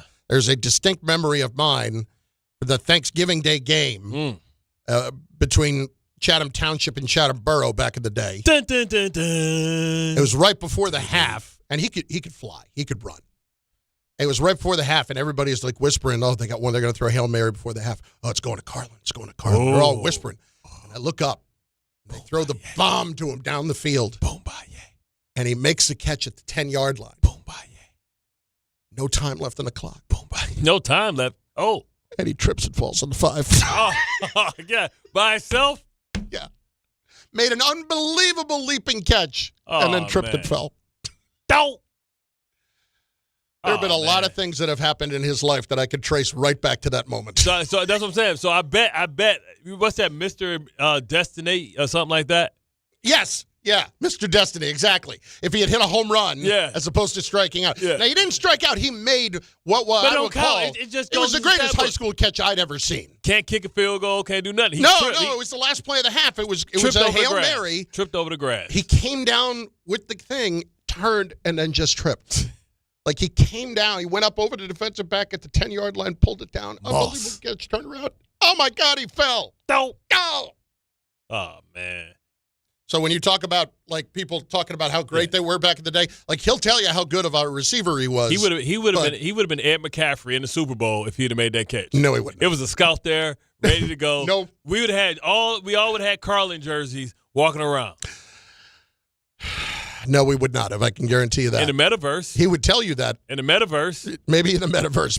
Maybe in the metaverse if he had caught that, or if he had scored that touchdown. It's Bart and Carlin. You got a little something for us from Samwell, my friend. I always got So deliver that right now. Absolutely. It's football season, the best time of the year, and you should be out here tailgating, cheering on your team, and enjoying every Sunday. But if you're dealing with neck pain, back pain, sciatica, or nerve pain, even getting off the couch could feel like a challenge. You don't have to live like that. There's help. Dr. Jay Shaw at Samwell Pain is New Jersey's top pain specialist. He's Ivy League trained, double board certified, and dedicated to helping you get back in the game. Here's what makes the difference. No surgery, no scars, no long recovery, no pain medication. Just precise, non-surgical, image-guided procedures that delivers real results. Dr. Shaw treats neck pain, back pain, joint pain, migraines, nerve pain, and sciatica with a plan that is customized for you. Same-day or next-day appointments are available, and with offices in Woodbridge, Livingston, and Inglewood, relief is always close, so you don't have to let pain keep you on the sidelines this season. Visit SamwellPain.com to call, text, or book online. Most major insurances are accepted. That's SamwellPain.com. Relief is closer than you think, and it starts today. Last chance, 800-919-3776, 800-919-ESPN. Are there actual encouraging signs right now from the Jets? We'll explain next on ESPN New York.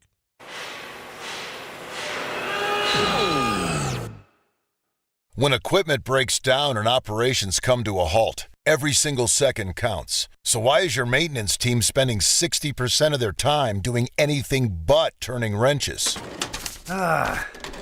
MaintainX is the AI-powered maintenance and asset management system that helps your team get back to actually fixing breakdowns. No more searching for manuals. No more hunting down parts. No more drowning in paperwork. With MaintainX, your team can access manuals from anywhere, create new procedures in minutes, and turn voice notes into clear and complete work order feedback. What used to take hours now only takes minutes. Keep your operations moving, not your paperwork. Join over 11,000 maintenance teams that are already fixing more and filing less. Try MaintainX for free today. Go to maintainx.com/AI. That's maintain and the letter x.com/AI. Hey, New York and New Jersey. Commitment issues? No problem. Now you can get unlimited talk, text, and data for $25 a month forever, as in for life. Switch now at boostmobile.com. After 30 gigabytes, you may experience slower speeds. Pay $25 a month as long as you stay on the Boost Mobile Unlimited plan.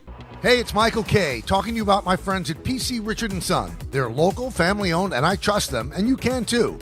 Right now, save on all holiday gifts for everyone on your list. And with their holiday price guarantee, your price is protected. If the price goes lower from now through December 24th, they will match it. You can't beat it. Plus, you get fast and free delivery. PC Richard & Son, the company you could trust for over 116 years. Free delivery excludes Manhattan. New York Presbyterian treats more heart patients than any other hospital in New York. From common to complex conditions, our cardiologists and heart surgeons are pioneers in advanced heart care, leading the way in minimally invasive treatments for faster recovery times. Find a doctor at nyp.org/heart. Stay amazing. New York Presbyterian. New York Presbyterian Hospital based on U.S. News and World Report 2025 to 2026 Cardiology, Heart, and Vascular Surgery Rankings.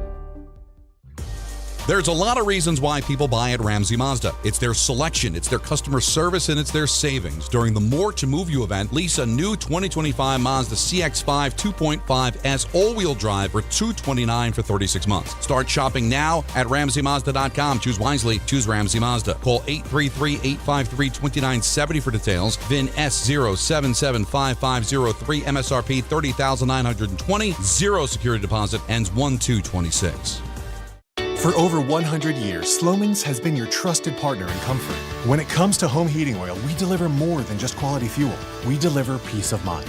With price protection, automatic deliveries, 24/7 service, and up to 30 days to pay your invoice. Our dedicated team is just a call away, ensuring you stay warm and comfortable all winter long. Sloman's, New York and New Jersey's largest heating oil provider, proudly serving our community for generations. Give us a call today at 866-GET-HEAT or visit oil.slomans.com.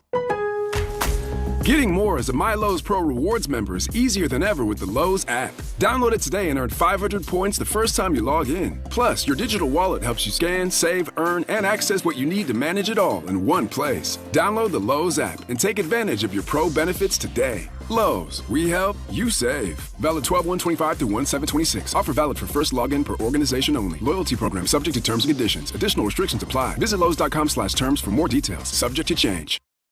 This college football moment is brought to you by ServPro.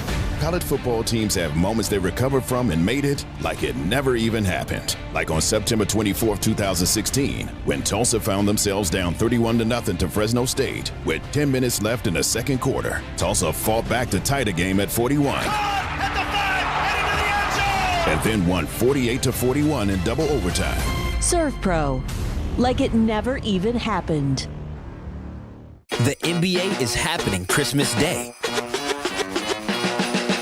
5 games, 1 unforgettable lineup. That's what Christmas is all about. Buckets for breakfast, breakaways for dessert. It's the holiday tradition. Christmas is our day. With star power from across the globe. The stars, they are going to be out.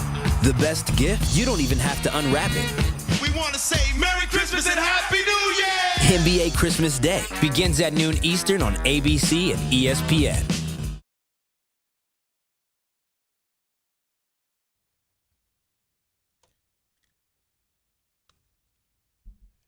Number one MC, I vote for Rakim as the best MC in New York history. Him and Coogee rap. Just because I want to piss off some New York people. Bart Carlin on ESPN New York and on the ESPN New York YouTube page. Some people chiming in on the whole discussion about the hair pieces. Johnny Blaze, they could sew a carpet on your head now with the technology. Yeah, man. that they have. But what you're describing is what women would call lace fronts. They just usually didn't have one for women. You take it and you put it above your head and you just tape the front. But back in the day, I don't know how I don't think he glued anything. Yes, it was the George Costanza thing. Is what my brother put on. Bro, you have to glue it. It's like temporary glue. It's not glue that stay forever, so you can get it off. But if not, it would just slide and move all the time. Right. People used to have hair pieces and actually work out with the hair pieces and actually run and do stuff. If that was the case, it would just fall off your head like my hat. I told you, I knew somebody who used the spray, the spray that was the fake hair.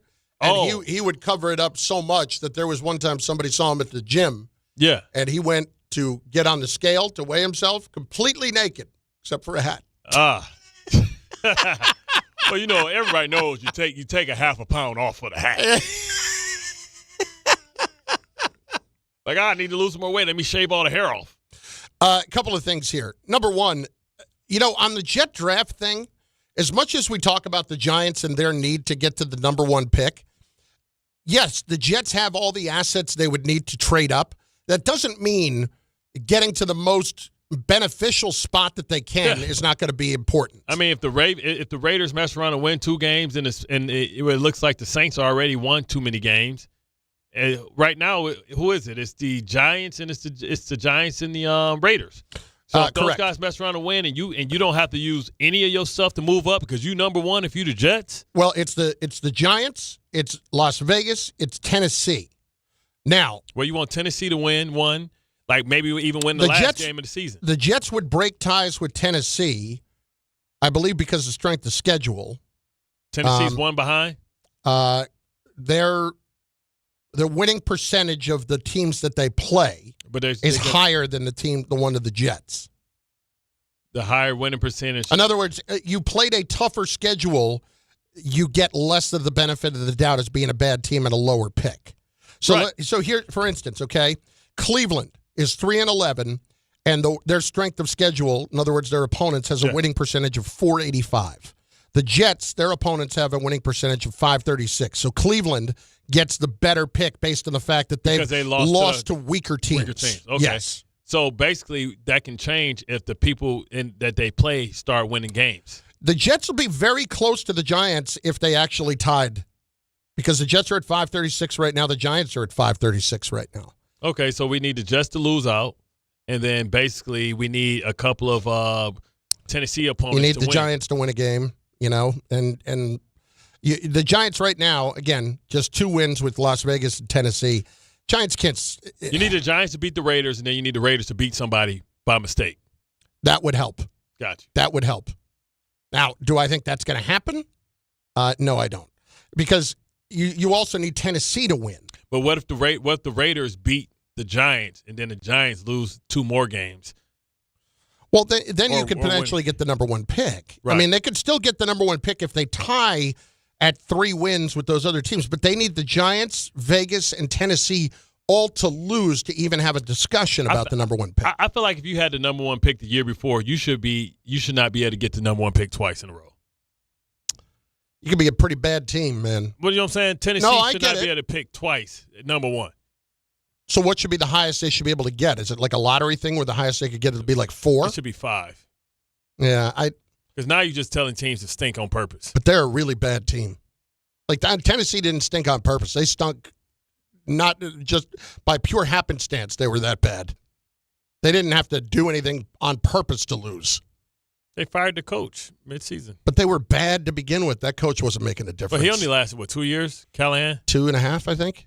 Yeah. So, listen, they need help to get there. But my point is, I don't think the Jets are getting to the number 1 pick, but getting to the top 2 or 3 would be incredibly beneficial when it's talking about getting to that number 1 spot. This Facebook, is this real? Roster move, Jets sign Adrian Martinez after unexpected quarterback shakeup.